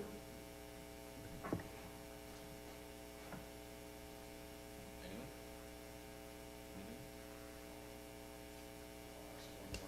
Yeah. Their suspension was for a week. Today's the 16th. It was up on the 14th. They're back renting ice. Yes, they're permitted to continue their use of the ice. Tonight, I think, right? Their regular ice time, first time back, would have been, I believe, this evening, but they're, because of some of the other measures, such as the change in red zone measures, they've requested to, which is happening with other organizations as well, and adult teams, where we have been very much a border municipality on our Oxford County border. We have a lot of user groups that aren't able to utilize their ice to their fullest capacity, and so they've decided to not use their ice tonight. And there's other communities. We decided based on that it would only be 5 children that would be able to play on the ice tonight, or 6, because 11 of them reside in the London Middlesex area. So it didn't make sense for us to continue with the ice tonight. Is there other communities, Matt, that have got the red and gray zone restrictions in place? Yes, and there's other municipalities that have taken it steps farther to restrict no play outside of their towns. If you look at the city of Woodstock, for example, teams that play there are only permitted to play inter squad, so like inside their own league. They can't play against other centers. If they do, they're told they cannot come back to their facility. We aren't the most extreme. This isn't something, to be honest, I'd love to not have in place. It's not going to help out it's not going to help out the rentals of the facility. The difficult aspect with this, come and play from a red zone. They'd be allowed to play in our facility in a way they wouldn't be permitted to in the arena in their home residence, in that community. So we discussed this with our public health. They do recommend this, but it is definitely a difficult decision, and this is where the provincial regulation is very detailed, but it also creates a lot of gray areas in between, crossovers between municipality and counties and health units. Matt, if I understand correctly, the organization was warned previously about capacity issues via email? Yes. And another question then, have other organizations that use our facilities for hockey, have they had similar issues, and what was the actions taken by staff on that? Overcapacity, we haven't had other issues. Or let's say other COVID compliance rules. Yeah, if there's, we had, a lot of times there was things we were learning as we went, things that came up and cropped up, we would communicate that to writing to the teams, discuss that, and we move forward. Okay. Anybody else? So, I mean, to me, as Matt said, all these controls that we deal with in 2020 and on into 2021 are imperfect. Nobody wants to deal with any of them. I'm sure no one more than Matt and our rec staff would rather just operate the way we did a year ago at this time and just rent the ice and have people play hockey. But that's not the way the world is right now, not by anyone's choice, and everybody's unhappy with it. But that being said, to me, we need to err on the side of safety and the public health advice from our local Southwestern Public Health and Ontario in this. And as far as I can tell, our staff have followed the rules that this council was aware of, and it'll be up to council how you want to deal with this going forward. So it's up to you guys. I'll pause for a second and then move on in case anybody wants to bring anything forward. I'll just ask then, so the actions requested by this delegation is so that they can get affiliate status. That's not going to affect anything for this year, so that's more of their next year ice rentals, is it not? It is for the rental portion, but also it's more in regards to being in line with the other users, because I feel that in no way, shape, or form is there any other association that has been flawless in their use of the facilities during the COVID-19 pandemic we face. I think that's, I find that very difficult to believe. So it's just about being treated on an equal playing field. Because as Matt stated, it would be the township employees that would issue a non-trespass or something to that effect. I couldn't quite hear for an individual that was behaving in such a manner that they deemed unsafe or.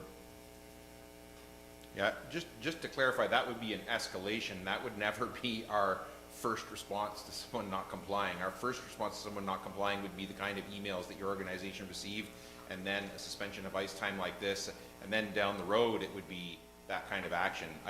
If I understand you correctly, are you suggesting that would be the most appropriate, would be for us to issue a trespass order against someone, an individual, for their first non-compliance? No, there would have to be a progression to it. So you would prefer that we did what we have done, which was email the organization with warnings and then suspension of ice time before we issue a trespass order against someone?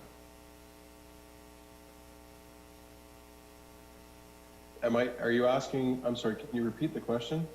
Well, it seemed like you were suggesting that us issuing a trespass order against the individual would have been more appropriate, but now No, that doesn't make sense. If there's an individual that is acting outside of the rules, then they need to be dealt with on an individual basis. It's because it's not It's an accountability on the individual, not the association that they're registered with. It's an indirect accountability, yes. But Yeah, so, and absolutely, I am quite confident that if an individual was behaving in a way that our staff perceived to be, you know, a danger to other users of the facility, that they would issue that trespass order.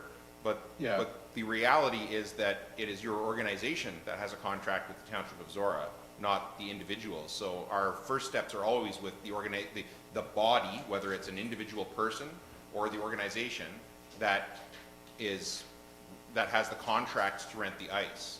So that's how our staff responded, was to the user of the ice for that time.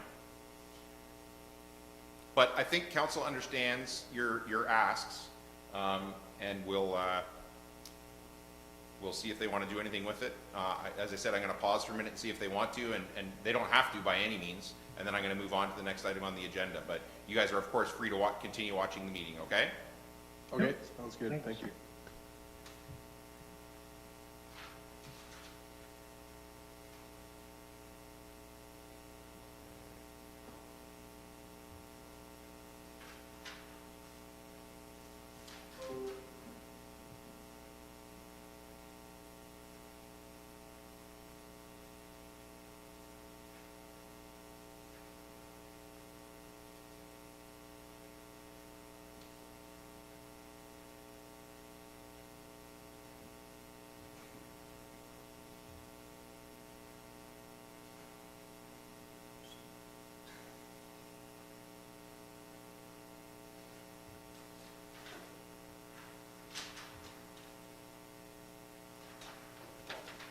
Moved by Ron Forbes, seconded by Katie Davies, that council asks staff to review the affiliate status of the Oxford Warlords.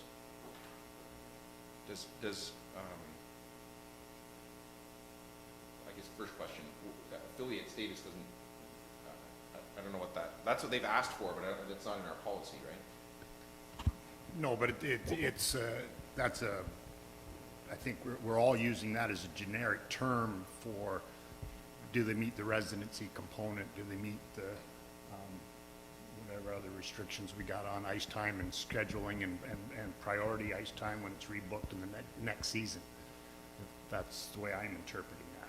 Okay. And maybe it should say, we just said to review it, but there should be a review and a report to council. Okay. Katie, you want to speak to I'm open to seeing more information about this. I just don't want staff to misunderstand this as an endorsement of the affiliate status being desirable. I think there's sort of room to fill in some of the gaps with a bit more information. Yeah. Paul? Yeah, we have policies about recreation use and residents and non-residents. I think the request is that we review those policies, and I think this motion makes sense. We ask Matt to review it, give us a report, whether this organization qualifies for a different status under our policy. So I think that's the correct response. The incident that happened, it's done. We hear their concerns. I think going forward, this is the best move.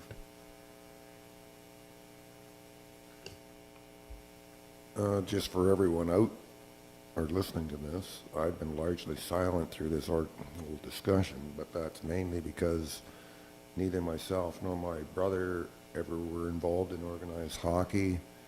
My kids were never involved in organized hockey. I have really no working knowledge of leagues and organizations and rink rules and all this. I'm really pull a blank on that because I don't know, so I don't like commenting on stuff that I'm not educated on. So I'll just throw that in there. Matt, when did we last review this policy? Wasn't it within the last? In the policy now, because I think it says reviewed, effective date was May 15th, 2019. Okay. So the policy was updated. Okay. So it went through a process of review with ZRAC and approval of council at that time. So to me, I won't be, if I can do that, I won't be voting in favor of this. I think we reviewed this policy with residents. We reviewed it with ZRAC in particular. This council endorsed it. the specific ask, it's not a general review of the policy, it's specifically asking, will we change that requirement for the percentage of residents in it? I think we had extensive discussion about that previously, and I'm fine with it as it is.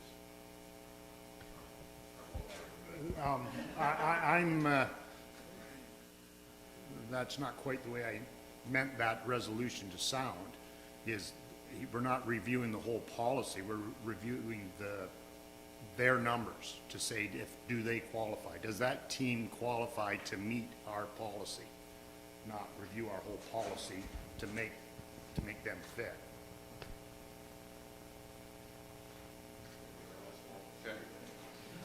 That's how I interpret it too, that we're not looking at the policy, we're looking whether this organization, how it fits into the policy. We're not going to change the policy. Okay. All right. I'm still not going to vote in favor because I think we know the answer already. The answer is no. That's why the delegation was made, because the answer is no. But anyway, I'll read it again for clarity and call the vote. Moved by Ron Forbes, seconded by Katie Davies, that council asks staff to review the affiliate status of the Oxford Warlords. Those in favor? Oh, sorry, Ron, did you want to speak? Oh. Those in favor? Opposed? It's carried. All right. Next business is item 8.5A on capital budget. We're going to skip over. We'll come back to that in a minute. Item 8.6A, Memorandum 2020-158 from the Director of Corporate Services Clerk to close an unopened road allowance. Donna, do you want to highlight anything in that for council? No, I think it's fairly self-explanatory, but I'm open for questions. Questions for Donna on the report? Moved by Katie Davies, seconded by Ron Forbes, that council enact a bylaw to permanently close the road allowance lying between lots 35 and 36, concession 3 Zorra, and that council enact a bylaw to authorize the mayor and clerk to sign a quit claim deed in favor of John Wilkerson and Bonnie Heather Wilkerson. All in favor? Opposed? That's carried. And item 8.6B, Memorandum 2020-160 from the Director of Corporate Services Clerk regarding off-road vehicles bylaw. Donna, is there anything you want to highlight for council in that? I just brought this forward to address the questions the council had regarding off-road vehicles and farm operations, and noted that the Off-Road Vehicles Act does allow that to occur. Thank you. Any other questions for Donna on the report? Moved by Ron Forbes, seconded by Katie Davies, that Memorandum 2020-160 from the Director of Corporate Services regarding the off-road vehicles bylaw be received and filed for information purposes. All those in favor? Opposed? That is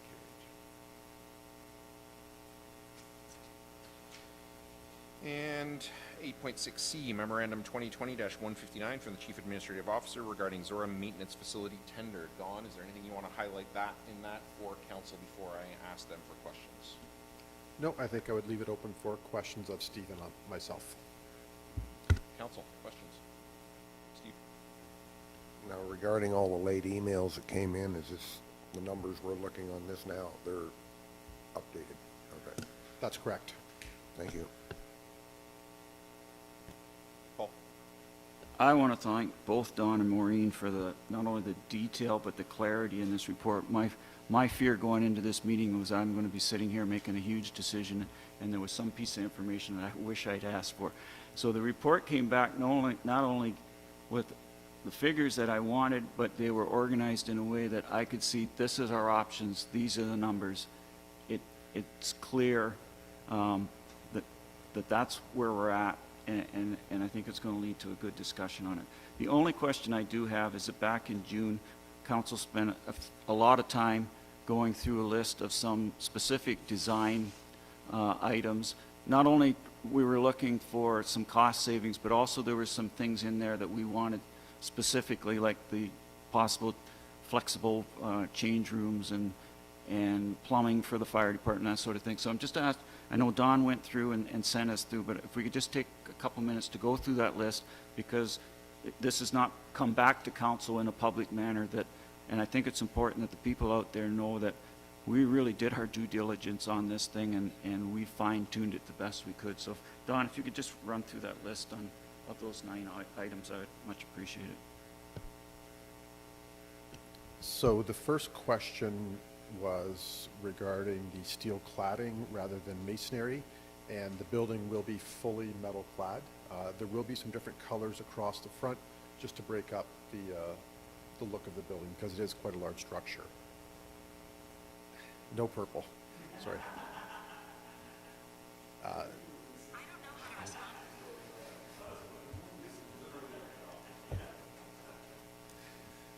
The male and female locker rooms be designed in such a way so there's flexibility. We have changed the design so there is a common wall between the male and female locker rooms that could be moved should the need arise in the future. Cost of the lockers, benches, furniture, it was all costed separately. The lockers were anyway. The furniture and office equipment was left out of the tender, and that's the typical way that we do that because we can have better flexibility why we or where we buy that type of furniture. The cost of the lockers, it was interesting to see that all of the bids were in around the $15,000 mark for the cost of the benches, lockers, and outfitting the change rooms. So that was something that was right around the engineer's estimate. Lifespan of the fabric roof, that was sent out in an email to council. I believe it was 15 years, and that was from the manufacturer. The underground cistern for wash water to have a capacity of 50,000 liters and plumbed so that Zorra Fire and Emergency Services can use as emergency water source. So the requirements under the Interior Building Code Act did make it a requirement that the water source would have to be 228,000 liters just because of the size of the building. So that was something that we were required to do. In addition to that, we do have the wash water at the south end of the building that is used by the, I believe it's going to be used for washing the vehicles. There will be no line painting carried out by the contractor in the parking lot. If it is something that's required, we will do that. We will have to paint the designated parking areas for handicap accessibility. So that is something that does have to be done. Steve did have say into, the Director of Public Works did have say into the crane, and he's satisfied with the crane that was specified in the tender and also the bids that were submitted. There is a 200 kilowatt standby diesel generator that would power the building if there was a power outage. So we did originally only spec natural gas, but we did make it an addendum to that to accommodate the fact there may not be natural gas on the site. So it is a 200 kilowatt diesel generator that is specified, and that's part of the geothermal bid. There will be a new well drilled on the site just because of the location of the existing well. It's within the existing structure. It's an older well. Not sure about the capacity of it, but the new well is spec to have a minimum 15 gallons per minute, I believe. 25, sorry. Yeah, 6-inch casing. So that would meet the needs of a building that size, and also the ability to fill the reservoirs that are required for fire protection. So I believe that is all of the questions that were raised back in June. Thanks, Don, for that. Just a clarification on the cisterns. The fire protection ones are for the building itself, so they have to stay full. Is the wash one going to be plumbed so fire department can use it? Or one? I think you said there's 5 cisterns. Is there? They ended up having 3 cisterns, so Okay. There is excess capacity in those cisterns that we would be able to take water out. Okay. Yeah. Within restrictions. Yes. Okay, that's good. It's just, I still got the old fire hat on, and if we can have a water source close to Kintor, that's good. Anyone else? Questions? Yeah. The cistern part of that and being part of the building code, I'd just like to know, can we get that reviewed? There's 250,000 liters. That's 16 of our tanker trucks. We've never had a fire in this community that needed 16 tankers of water, so why is that so high? It's based on the square footage of the building. We have had, I can't remember the last building we had, but this question always is raised during our site plan review process when the fire chief has a kick at it, and we do require buildings have fire protection. It's not something we have control over. It's through the Ministry of Municipal Affairs and Housing, but it is a requirement of the OBC that we do provide on-site fire protection because it's not serviced by municipal water and hydrants. We got a hydrant 5 minutes away in Tempsford. We got another 5 minutes the other way, and we got a brand new cistern in Embro. And I don't want to belabor it, that we got other, it's already factored in there, but it's, I think it's not right. And I mean, we can still maybe change this before we get it built yet anyways. Suggesting we could get Ontario Building Code changed before we build this building? Oh. I just don't see the common sense in any of that it has to be that much water for that type of a building, period. It doesn't make sense. But anyways, we're not going to change the building code. Anyone else? Questions? I do have a motion, then I'll read that, and then the Zorra Maintenance Facility be received and filed, and that the Township of Zorra awards the contract to build the Zorra Maintenance Facility with the geothermal/solar panel option to Elgin Contracting and Restoration Limited in the amount of $8,955,600, and that the Zorra Maintenance Facility project be funded using funds in the Public Works Housing Reserve and a debenture with a 25-year term, and that staff proceed with all contracts and other arrangements to enable construction in 2021, and that staff continue to monitor all federal and provincial government green energy programs for possible funding opportunities for the Zorra maintenance project. Paul, as the mover, do you want to speak to that?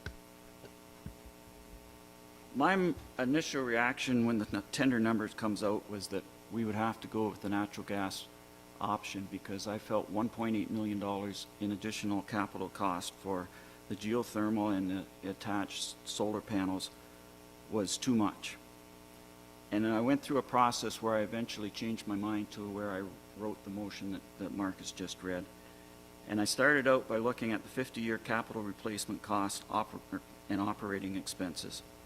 And that still wasn't encouraging because the savings was approximately $2 million, which makes for a 44-year payback period, and I couldn't go along with that.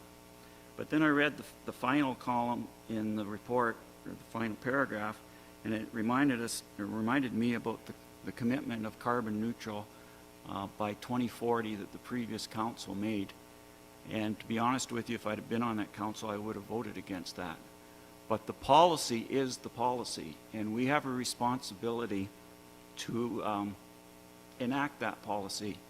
And as far as this building goes, we have three options. We can build it with the zero energy, zero carbon option that was presented to us, or we can build it with the natural gas option. And at some point in the next 19 years, another council is going to have to retrofit this building to meet that policy at a higher, not only a higher cost, but they're not going to get the full 50 years payback out of those retrofits. The other option that Don gave us in the report was that we go through the back door and do carbon offsets. And the dollars he quoted for there was $250,000 for the small partial solar panel setup. 5 acres, well, that's $150,000 for 5 acres. And I checked the Upper Thames, 4,000 deciduous trees. To buy them is $27 each and $35 each to get them planted. So that comes to $248,000 to get those trees planted. And that comes to somewhere $648,000. Now there will be a little bit of reduction in hydro cost. I don't know what that is. But if you add that $600,000 to $650,000 to the natural gas option, that brings the payback period down to 28 years, which is still a long time, but on a 50-year building, I can live with that. Then I looked at the annual inflation rate, and it was calculated in at 1.75%. And I think that is low. I thought it was low when I originally read it. And then last Friday, the federal government came out and announced that by 2030, the carbon tax is going to go to $170 a ton. And who knows what that's going to impact on natural gas, but it's sure going to be a lot more than 1.75%. And it will have an impact on electricity too. Not only do we, at some point, as I said when I talked about this months ago, sometime we're going to have to start paying the real price for our hydro. Plus, 6.2% of the hydro produced in Ontario is produced by natural gas, so it's going to go up. So the way I look at it, carbon taxes are here to stay. It's like the GST. At some point, hopefully, we're going to have a change in government. But when the government changes, they're not going to get rid of carbon taxes because there's going to be too much money being brought in. So carbon taxes are here to stay. The present plan is that they're going to go up a lot. And I look at this as a risk management decision. We know how much it will cost us to build this building with zero energy now. We're just shooting in the dark what it will cost for natural gas and the other options. The second thing I looked at was Township's ability to handle the higher debt load, and I don't think that we have any major infrastructure needs in the foreseeable future. We have a plan that we upgrade, capital upgrades on our roads, bridges, and equipment, whether that's public works, fire, and recreation. We finance them without long-term debt. The fire halls don't need replacing in the near future. We have one that's state-of-the-art. The other two are more than adequate based on the call volume that our fire service has. The community centers are in good shape and they're underutilized. We just had a long discussion about renting ice to non-residents. So we're not going to have to build another ice pad or expand our recreation facilities in the near future. And we've developed a system of community partnerships for people that when they want something like a spray pad or multi-court use courts, it's not only community driven, but it's much community finance. So they're not coming to us asking for multi-million dollars for new facilities. And the third point here was that we're looking at record low interest rates. Last year when we were considering this, we were penciling in at 3.09%. And at 25-year, it's 2.1%, 2.15%. That's $17,000 savings on the extra $1.8 million that we would be spending on to go geothermal. Which brings me to my next point, why I included 25-year amortization instead of the 20-year. And I've spent most of my adult life trying to pay off debt, so I agree with the concept of paying it off as fast as you can, and I recognize that over the lifespan of this building, there's an extra $600,000 cost to go with the 25-year. But it goes back to something that Maureen said in one of her previous reports, which I very much agree with, that long-term capital projects should be paid by past, present, and future taxpayers. So I broke that down into four categories. The past is what's in the reserves that we're going to use. So 1.4 million for 20 years and 25 years, it's the same. I categorized the present as 1 to 5 years, so starting in 22 for the next 5 years. For the 20 years, the present taxpayers would pay 2.9 million. 25 years, they would pay less than 2.6 million. And then I went the near future, which is the next 20 years. Under 20 years, 20 years amortization, that's 7.5 million. 25 years, it's a little under 8.5 million. And the far future, which is the 26 to 50 years with expected life of this building, that would be the 1.1 million that we have penciled in for replacing components of this building. So, sure, the people in the near future would be paying more, but they also would be getting more benefit, because if you look at the fuel cost of the net fuel cost of the oil, that's $39,500 in year 1. By year 10, that's $47,000. By year 20, it's $56,000. By year 30, it's $67,000, and that's at 1 3/4% annual inflation. And as I said, it's going to be a lot more than that.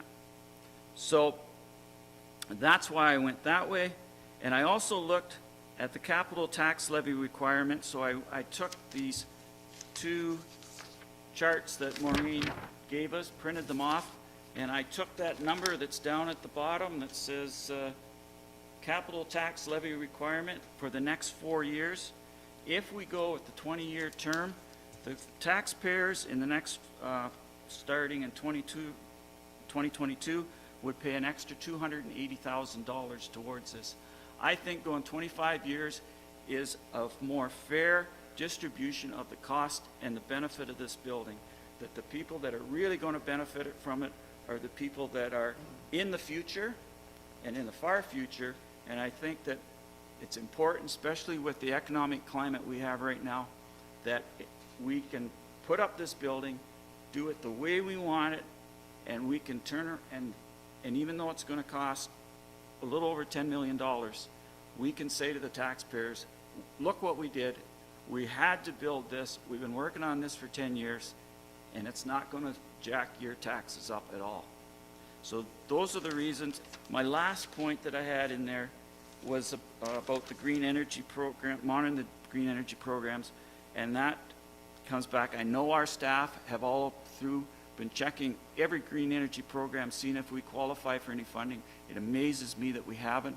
But this recent announcement last Friday, that apparently there was $15 billion of incentives in there, and hopefully there's something that we can pull out of there and use to reduce the capital cost or the operating costs on this. If it doesn't, it just proves that this energy programs are smoke and mirrors. But there's got to be something there, and I just want to make sure that that little part was left in there. That's my reasoning. A whole bunch of figures, as usual. I had a lot to say, but I feel that this is a huge decision, and as I say, I've changed my mind on it, but I think this is the way to go. Katie is the seconder. Do you want to speak to it? So a year ago, we were looking at the much-needed replacement of our existing maintenance facility to build a new ZMF, and only considering a traditional natural gas building. This council made a commitment to see this project through for the health and safety of our staff and the protection of our public works fleet, commitment to commit to 100% use of renewable energy by 2040.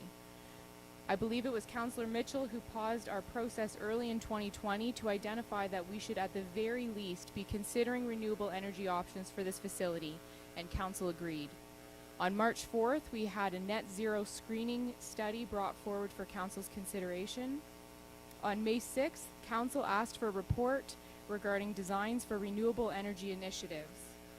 On June 17th, we committed through resolution to having redesigns prepared for tendering of a geothermal building as well as the natural gas building. We committed to the added cost of $25,000 to $35,000. I think it came in a bit higher than we thought, and to additional time in preparing this before we were able to put it out to tender. And we did this as a continued commitment to giving this option, at the very least, serious consideration. So today we look at the results of tendering both the initial design for natural gas building and the geothermal renewable energy option.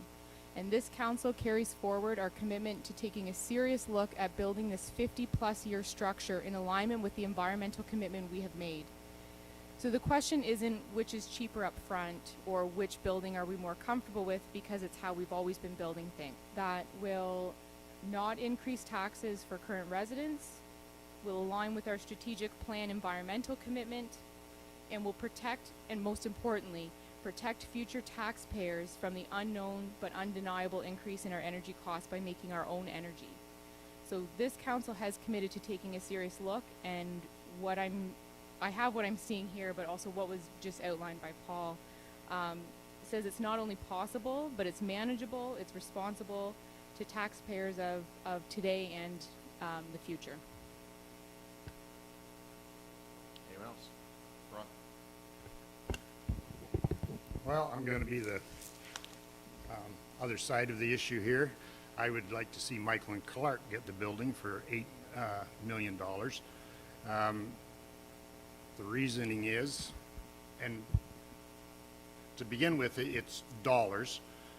It's not going to skirt around our commitment to 2040. The difference in financing over the years is $1.8 million. Geothermal, we cannot finance that over 15 years and stay under our $584,422 annual payment that's already factored into our budgets. So the geothermal option has to go out 25 years. We can do the other one for 15 years payments for that project.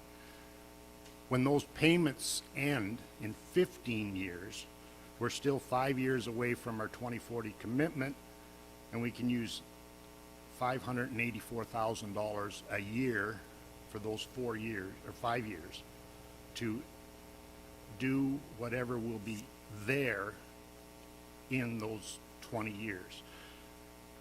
I'm hesitant to go out so far into the future with geothermal and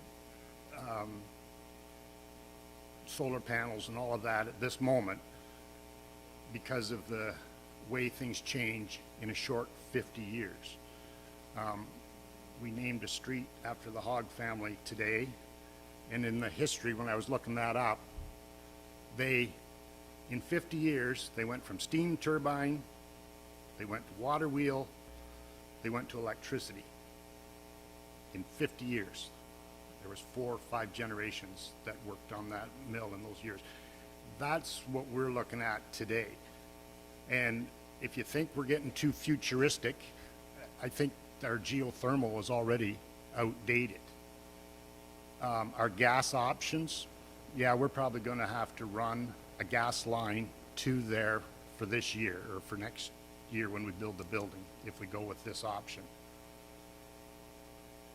But less than 2 miles down the road is a methane digester on a private farm. Why is that not pumped to Zorra's maintenance shop who will burn that gas? Right at the moment, they're converting that to electricity. But a lot of these newer facilities, they put on the scrubbers, and from what I understand about that, they can put this methane gas right into the natural gas lines if all the proper equipment's in place. So I think there's an option there for us to recover some of our carbon credits, if you will. Also, along that line, right at the moment, we're heating our current shop with furnace oil. Did a little digging into that. Furnace oil with only 10% vegetable oil added to it becomes better than natural gas for carbon credits. And when you're burning it in a furnace or for a boiler, you can go up a whole lot higher than you could if you were trying to burn it into a vehicle.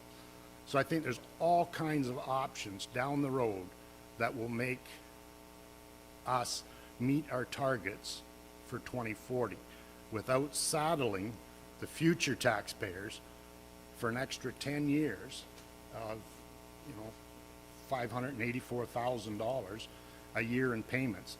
And a large portion of that in those last few years is really just interest, because if we went with the natural gas option, then we've got it paid for in 15 years as opposed to 25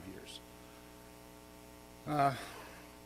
I think the actual best way to do this is to add the solar component to the natural gas option. It's cheaper up front. It helps us meet those targets, and we'll be in a position to do things that are coming up. I just can't see us tying geothermal for the cost of $1.8 million to this building and expecting that's going to be what gets us to our carbon neutral goal, because there's too much money tied up into one thing. And if we go with the $8 million gas option right now, we got options in the future to change the gas, we got options to change the vehicles that are in that shop, and I've said before that I think the better place to put our carbon neutral dollars is in the equipment that are going to be in that building and not in the building itself. And so for those reasons, I'm not going to support Paul's motion of going for the geothermal option. I still think we can meet our targets by getting the other one paid off quicker. We don't have to take it out 25-40 deadline, and we've got 5 years at $500,000 that I think we can put towards a lot better things, and we don't even know what's coming down the road in such a short period of time, like 25 years. I've had a lot of 25-year mortgages since I started farming and got married and everything else, and not one of them was the plan the same when I got to renewing it for the next time. So I think we're foolish to go that far. Steve? Well, right up first, I'm 100% behind the solar geothermal option. I think it's the best way to go. I am not much, and short and sweet reasons why. I'm not a gambler, and I think that going with any reliance whatsoever on fossil fuels of any kind right now is gambling. Geothermal's tried, true, and proven, has been for centuries, much better now. Solar's been tested and proven, and if we're worried about what's going to happen technologically in 10 years, 15, 20, 25, 30 years out the road, I don't ever see the hydro grid disappearing. So if somebody comes up with a cold fusion black box that we can plug in the backyard, we can still direct all that solar energy into the grid. It's going to go somewhere. So I'm not worried about that. And I don't see the difference. I like the 25-year debenture program on the geothermal and solar. And I don't see the difference. In my mind, the dollar difference between the 20 and 30 was inconsequential, but just my way, we could afford the 25. It's not going to put us right to the edge on our money, and I like always having that little bit of fluff left for odds and ends and whenever I'm planning stuff. 30, well, it's going to it could make things easier, but why waste the other interest?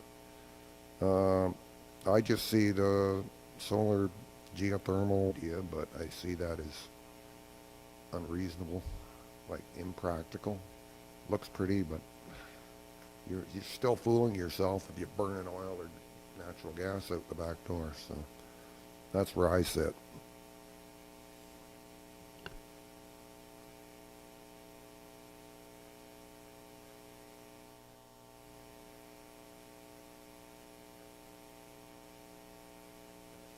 I would.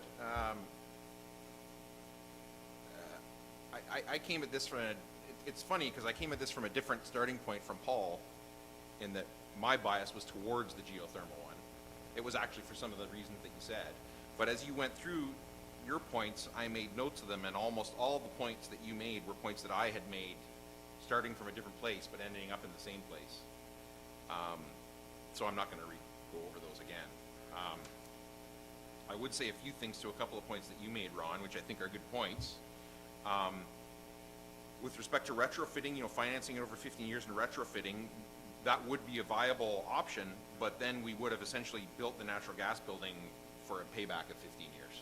So, because we would be continuing on then some version of, maybe not a debenture payment, but a future contribution to a reserve or a retrofitting cost going on. So the cost would still be the same, or thereabouts the same. but you would have not extracted the full value out of the initial building that you had built, that you would now be switching the payments over to retrofit. You know, there is absolutely, I am absolutely 100% confident there is always something better coming down the road in the future. Always. There always will be. I guarantee it. I guarantee that before this building is finished, there will be something better than any of the options that frankly probably any of us can imagine right now. And that's always can always be a reason to not do a thing. But a better reason to do a thing is because it's the right thing to do and you can afford to do it. The example that you used of Hogs was a great one, I think. You know, they changed a whole bunch of times, but they did. They changed. They didn't stop and say, well, let's wait. Something better than wood's going to come along, so let's not burn wood. Better comes along, then we'll do that. And they did that at each stage. They changed. This is our moment to say, let's do something different. To me, if we think climate change is real, but the argument or the concern usually is that it's not practical or too expensive to do something about it now, but then this is the solution, because I think through what I know for staff has been a painful couple of years of wrangling, I think we have come to a place where we have a solution now that's viable. We always knew that the 100% renewable solution would be a more capital intensive project. We always knew that from the very beginning. The question was, can we afford to finance this within our existing financial plan? And the answer is yes, we can. We can afford it. This report makes it clear that the 100% renewable energy building is a viable option. It can be financed within the plan that we already have going forward and has been laid out for years for this building. Paul made an excellent argument about, you know, the past, the current, and the future taxpayer, and I think that's one of the main arguments that's being used against going forward with projects that are 100% renewable or carbon neutral is, well, who's going to pay for this? And the answer here is, well, you know, residents of the past are going to pay part of it, residents of the present are going to pay part of it, and residents of the future are going to pay part of it. And the residents of the future are going to pay a significant chunk of it, and they're the ones who are going to get the three big benefits. One, an excellent Zorra maintenance facility to look after their equipment and look after their roads. Two, largely inoculated, if not entirely inoculated, against inflation for energy costs. Whether it's due to regular inflation, supply, demand, carbon, whatever, it's not going to matter to them. It will just not matter. And what I keep imagining with that is future councils looking at a line item in a budget for natural gas, and what do? We just shrug. What are you going to do? We're going to pay it, right? And Maureen says, and it'll go up next year. So it'll be a bigger number, and we'll all shrug at that again. We'll build this building, and there will not be a line item in that for a future council. It will just not be there. That's the biggest gift we can give to future councils and future taxpayers is the cost of this is fixed for you going forward. You know what it is. You know what you have to do to look after it. You look after it, and you pay for it. The 100% renewable option meets all of our commitments, that we're a prosperous community that provides opportunities to work and shop in our community and to grow in a sustainable manner, and that we are an environmentally conscious community, are good stewards of our natural environment, and we protect our environment by valuing our natural assets and using our resources wisely, and commit to use 100% use of renewable energy by 2040. We have a plan in front of us to build, operate, and finance a building that meets all those commitments in a responsible way for taxpayers. I think I frankly could not be happier and prouder of the work that staff have done and that council has done, because I have to say, while the report that's in front of us is an excellent report, as you say, Paul, I really think that you all, council, deserve credit for leadership on this, for continually asking more and more questions to flush out what is truly the best option that we could consider here. I'm strongly supportive of this. I'd probably lean more towards 20 years than 25 for the same reasons that Paul. I just always want to get rid of debt like as quick as possible, but there's a good argument to go for the 25. So I will absolutely be speaking, be voting in favor of this.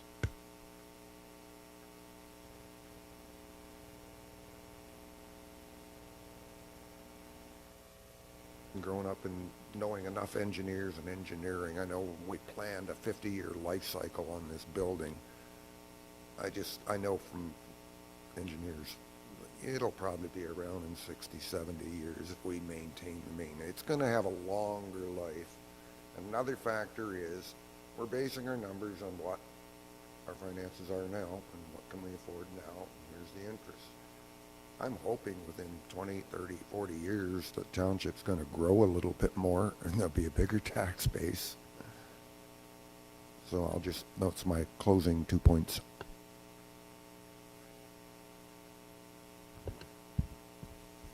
I'm hearing what everybody's saying, and it's looking like this won't be a unanimous vote. But just to add to a couple of things that Mark has said, the retrofit,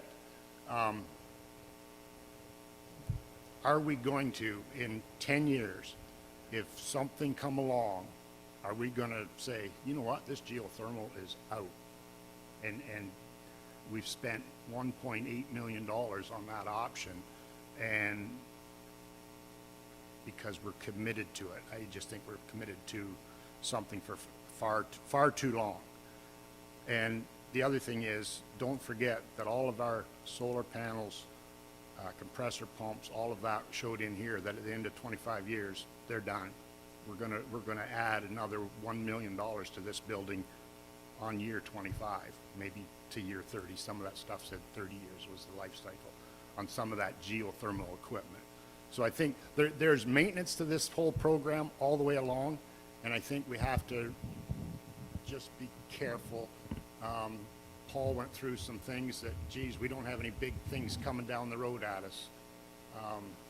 I see a couple of new subdivisions going in Tempsford, and the first concession, for those of you that's Road 66, doesn't have a bridge on it. So maybe we got a bridge coming at us within the next easily 50 years.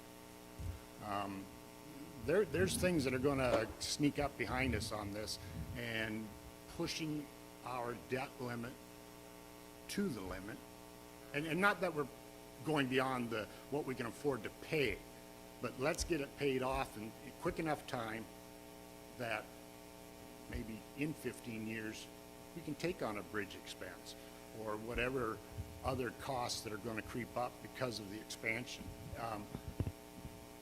Adding homes doesn't always just add to your tax base. It adds to your expenses as well.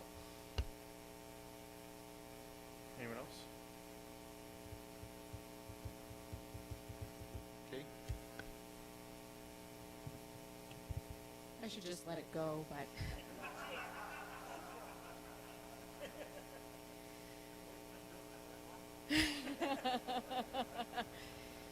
The 2040 target, and I'm going to be making some assumptions because that was determined by previous council, but the 2040 target wasn't to set a date that we wait up until and then we do the best possible thing based on the technology of that time. The 2040 target was to get work that's going to take to actually meet that target. So if we build a natural gas building that we can pay off quick, and then right before our commitment comes up, we can retrofit with whatever money has been saved by not doing geothermal to begin with. That's 15 years of burning stuff. And the commitment is to stop burning stuff. And if we can stop burning stuff in 2022, then that's when we should stop burning stuff. The commitment deadline, I think, is a pretty ambitious target. And if we don't start trying to achieve that goal in every decision we make, especially on something that is still going to be here in 2040 and well beyond, then we're setting ourselves up for failure. And the other thing about the, I also came in really thinking that 20-year, I want to pay it off and get it done with. I don't want to be, I think I said I want my car payment gone before I have to spend money on my transmission. But there is flexibility by going with the 25-year and not stretching ourselves sort of to that budgeted max of what we can afford. That does allow us that, I think you called it fluff room, in our budget for things that we aren't planning on and may come up. And the other thing is, we have debentures for existing things, and those debenture schedules are going to be winding down in the near future as well. So while we will be paying for this for 25 years, in terms of our debt capacity, we will be seeing space freeing up for future potential bridge projects because of those other debentures paying off. Sure. Go ahead, sorry, I shouldn't have done that. My purpose here tonight is to make sure that this council is absolutely certain what it's doing. So if nothing else, I hope I have accomplished that. And having said that, now I've forgotten what I was going to say to Katie. But basically, to me, the bottom line is I'm not burning stuff until 2035 and then, whoop, 5 years, let's get it done. My thing was to give us option, room to move over the next 5 years. We can retrofit natural gas to whatever we want. We can retrofit it to vegetable oil. We can retrofit it to methane. Those things will come along in the future, in the very near future. And that's what will give us the opportunity to take advantage of things and help us reach our goals. I'm not, in no way is the thought process in my mind looking at putting this off till the year 2035. My idea is we're spending $1.8 million right now that's taking us all the way to 2040. And I don't think it gives us any room for changes. But that's all I'm going to say. I'm hoping that we've all made a good decision on it. Anyone else? Paul? I'm going to let it go.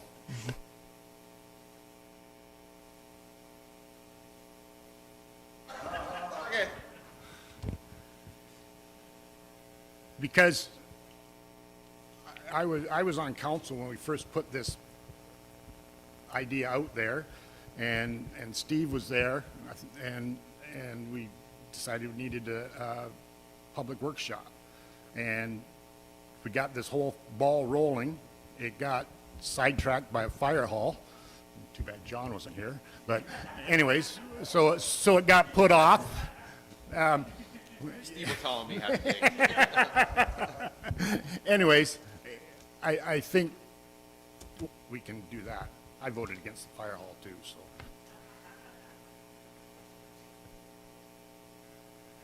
Anyone else? Steve? My turn to say I'll let it go. All right. Anyone else? I'm going to read it again. Moved by Paul Mitchell, seconded by Katie Davies, that report 2020-159 from the CAO regarding the Zorra Maintenance Facility be received and filed, and that the Township of Zorra awards the contract to build the Zorra Maintenance Facility with the geothermal/solar panel option to Elgin Contracting and Restoration Limited in the amount of $8,955,600, and that the Zorra Maintenance Facility project be funded using funds in the Public Works Housing Reserve and a debenture with 25-year term, and that staff proceed with all contracts and other arrangements to enable construction in 2021, and that staff continue to monitor all federal and provincial government green energy programs for possible funding opportunities for the Zorra Maintenance Project. All those in favor? Yes. You said for construction in 2021. Do we need a firmer date on that, like a completion date or a start date or anything like that? I think that's something we will work out with a contractor once they know they've been awarded the job. Given the timing of this, they will be able to order the building earlier than typically would be the case. That was a delay with, fairly decent in March. They can start some site work, so a lot of it's going to be dependent on when they can start and also how long the building will be.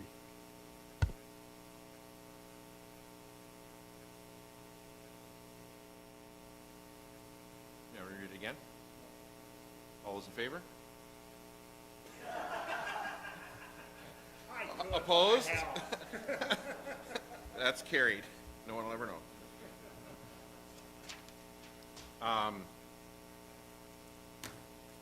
Well, I think I said in my remarks how I felt about that, but I really do think that this council should probably be exceedingly proud of that. Valid concerns were raised by everyone throughout the whole process, and I think because the way those concerns were raised and the time that we took and the reports that we kept getting from staff and analyzing them and generating more questions, I think we are going to build the best building for a whole host of reasons, which is the way it should be for residents in the future. I think this is the job done right, in my opinion, and I think we should all be very happy with it. So, next we have to go back to item 8.5A, which is the 2021 to 2025 5-year capital budget.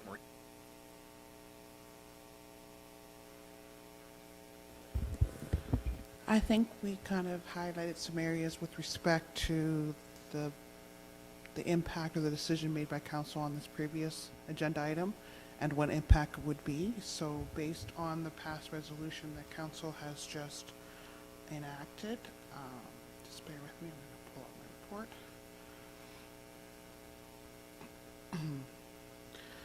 So with the infusion of an additional funding from the province on the OCF formula space money of $98,663 and the direction of council for a 25-year debenture, capital budget as presented to council with a zero change in the capital levy requirement, so it'll be the same level as in 2020, sorry. 2020. Questions from council?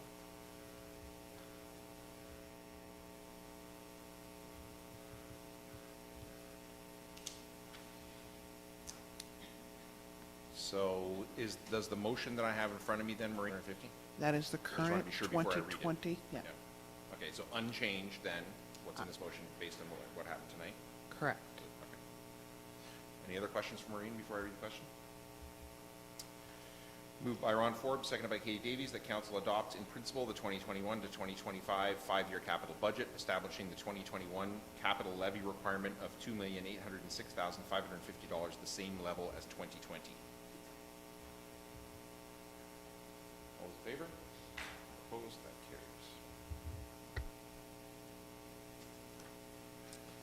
And then 8.6. Sorry, no. 9A, I think, right? Yeah, 9A. So Steve, I have any interest on this one, so over to you.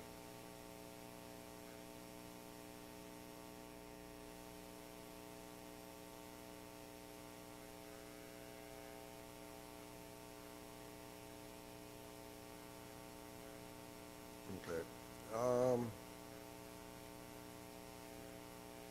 Everyone's read the letter, I assume, and it was basically just requesting whether we wanted to support them in their going ahead with the pharmacare promotion throughout Canada.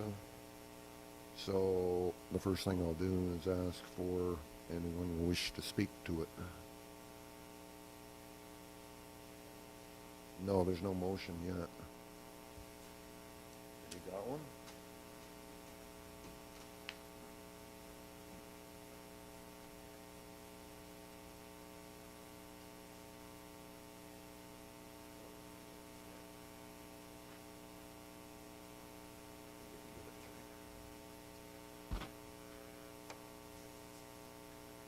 Okay, read the motion first. Moved by Katie Davies and seconded by Ron Forbes that the correspondence received regarding Bill C-213, the Canada Pharmacare Act, be received and filed for information purposes only. Debate? Katie? So I put my name on this motion. I mean, it's a correspondence requiring direction, and I think at this point, I'm in support of filing it. But in terms of supporting it, I would want a bit more time and information brought forward. I think it's, I mean, it's a little bit more complex than what we're just reading here. So I think it's a good thing to have on the agenda and for us to be aware of, and to be aware that that ask is there of us as a municipality. But at this point, I'm proposing we receive and file. Seconder, Miss Councillor Forbes. Yeah, I agree with Katie on this. just receive and file it and wait for further information. Very good. Paul? I agree with both of them. I think we always have to be very careful when we make a public commitment to an issue that's beyond our control. There are huge dollars involved here, and I think that there's going to be other things like this come along where political parties or groups see an opportunity. Like, we already got what, $400,000 or $1 billion deficit this year. Let's add on something else. It's going to be another 10 or 20 billion, and try to sneak it in. So I agree that we shouldn't make a formal decision one way or the other on it, and just receive and file. I agree with the other three. The one thing that, the Pharmacare Act, I understand what they're trying to get at, but how they managed to originate in British Columbia and start sending these things out to like a municipal council in Zorra was a little perplexing to me. Like, what do they expect us to say or do? So, yeah, I would say I'm all for voting for file. So, does anyone wish the motion reread? Okay. All in favor? Passed.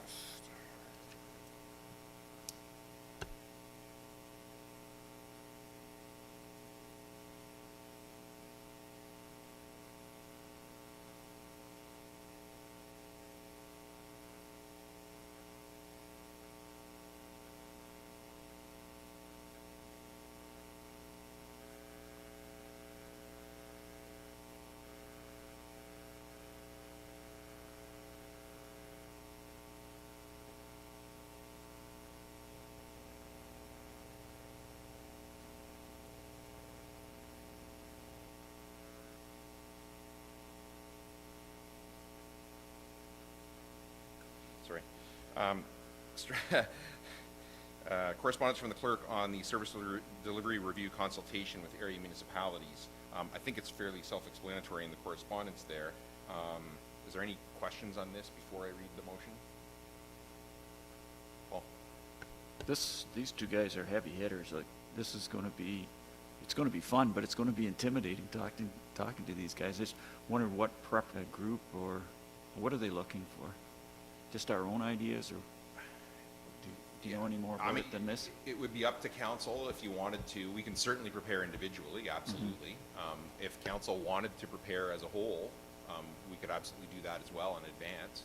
That was frankly the one thing I was going to bring up was that should we ask for a report from staff, because there has been a lot of work in this area in the last 2 years, going back to the regional government review and a position that this council took at the time. But since then also, you know, all 9 of the municipalities, the eight area and the county have done or are partially way through a service delivery review ourselves.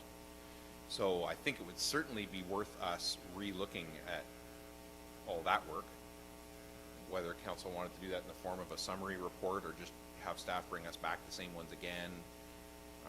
And council could decide to take a formal position before we go into this or not. I think it would be worth us looking at it again before that. What council would decide to do with it would be up to them at that time, but I think it'd be worth looking at.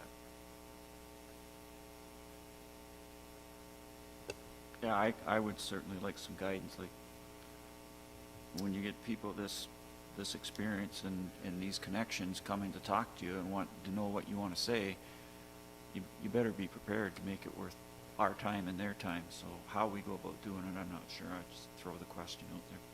Well, certainly, Michael Fenn was one of the special advisors to the minute.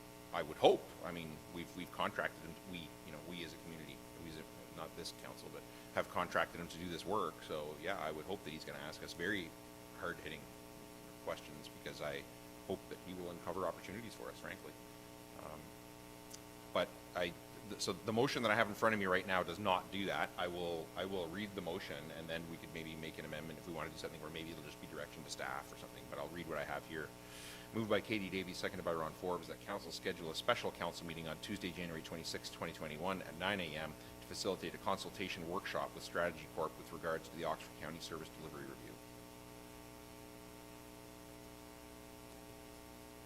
Paul? I would like to make an amendment that we get some type of help from staff to prepare for it. I don't know what form that takes. Like maybe it's, you know, position council took on the regional government review and the work that you've done as heading up the service delivery review in the county, maybe just bring those back to a future council meeting for us to review? Sure. I'm hearing what council would like, so we can bring that back to the first meeting in January. First meeting in January? Direction to staff, you're comfortable? Everybody?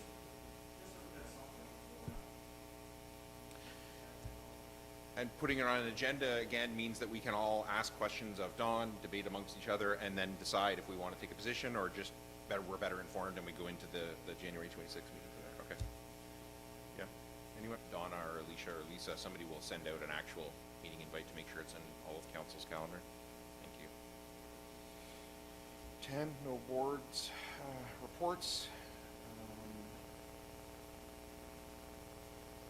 And 11. Information items. Anybody want to pull either of those out or have any questions on either of those before I read the motion? Moved by Steve McDonald, seconded by Paul Mitchell, that items 11A through B be received and filed for information purposes only. All those in favor? Opposed? That is carried. And I think, Donna, bylaws.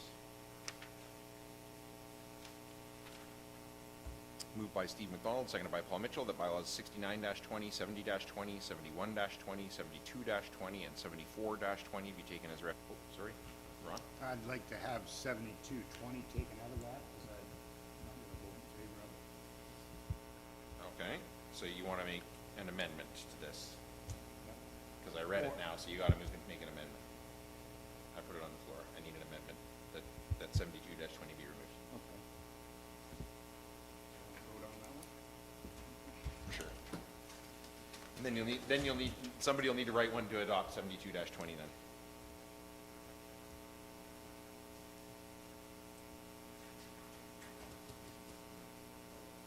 Actually, yeah, he's amending it out. So it means somebody else is going to have to say that we adopt 72-20. Paul's writing that.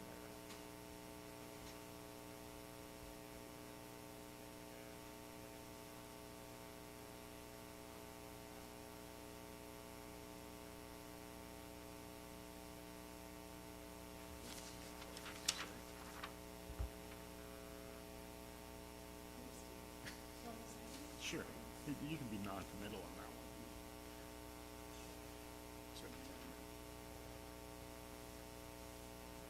Forbes, seconded by Katie Davies, to remove 72-20 from the reading of the bylaws. Ron?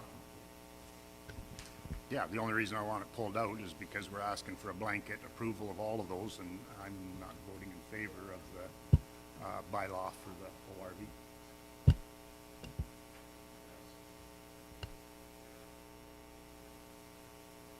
All those in favor of the amendment? Sorry? Yeah. Okay, that's carried. Yeah, opposed? That's carried.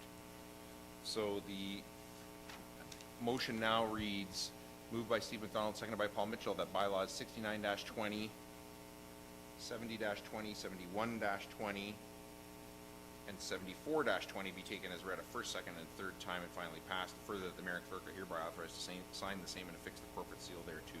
All those in favor? Opposed? That's carried.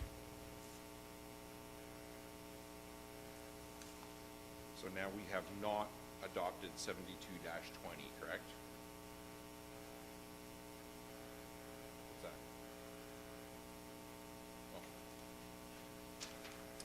And I have a motion moved by Paul Mitchell, seconded by Steve McDonald, that bylaw 71-20 be adopted as 72-20 be adopted as presented. A bylaw that protects us that keeps the status quo as far as these vehicles on our roads. And as noted in our earlier report, that there was an exemption included in there for agricultural. If a farmer's going from farm to farm for agricultural, he's exempted from this law. So I support the bylaw. All those in favor? Opposed? That's carried. Moved by Paul Mitchell, seconded by Steve McDonald, that bylaw 73-20, being a bylaw to confirm the proceedings of council held December, sorry, Paul? Oh, sorry, I skipped right over it, Paul. Thank you. Go ahead.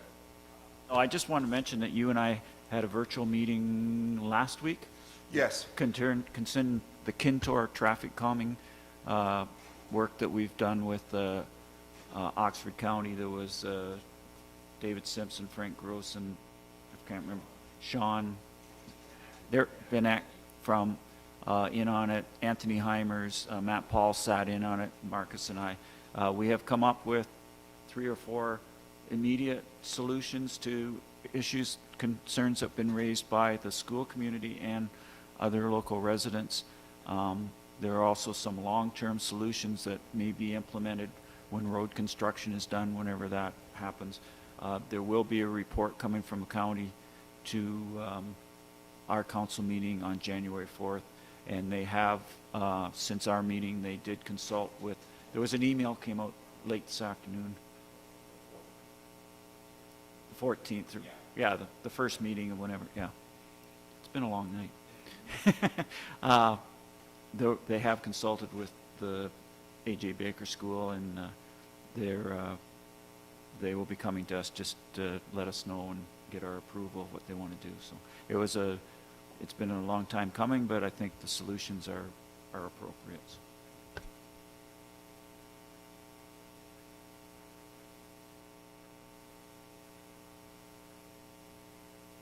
Did anybody else have anything under items of community interest? Yeah. I do have a couple of little notes up here. Maybe I need to add more. Then it'd be sign clutter, though. I frankly don't see anything in the calendar for the next little while. Perhaps not surprisingly. But is anybody aware of anything? I don't have any community events. The next thing I have is us back here on the 14th, correct? Which is a Thursday, right? Because county council is the Wednesday. There's a weird thing going on there in January this year. All right. So then, bylaws. Moved by Paul Mitchell, seconded by Steve McDonald, that bylaw 73-20, being a bylaw to confirm the proceedings of council held December 16th, 2020, be read a first, second, and third time this December 16th, 2020, and further that the mayor and clerk are hereby authorized to sign the same and affix the corporate seal thereto. All those in favor? Opposed? That's carried. And moved by Steve McDonald, seconded by Paul Mitchell, that this session of council be now adjourned and herewith closed at 9:14 p.m. and the next meeting of council be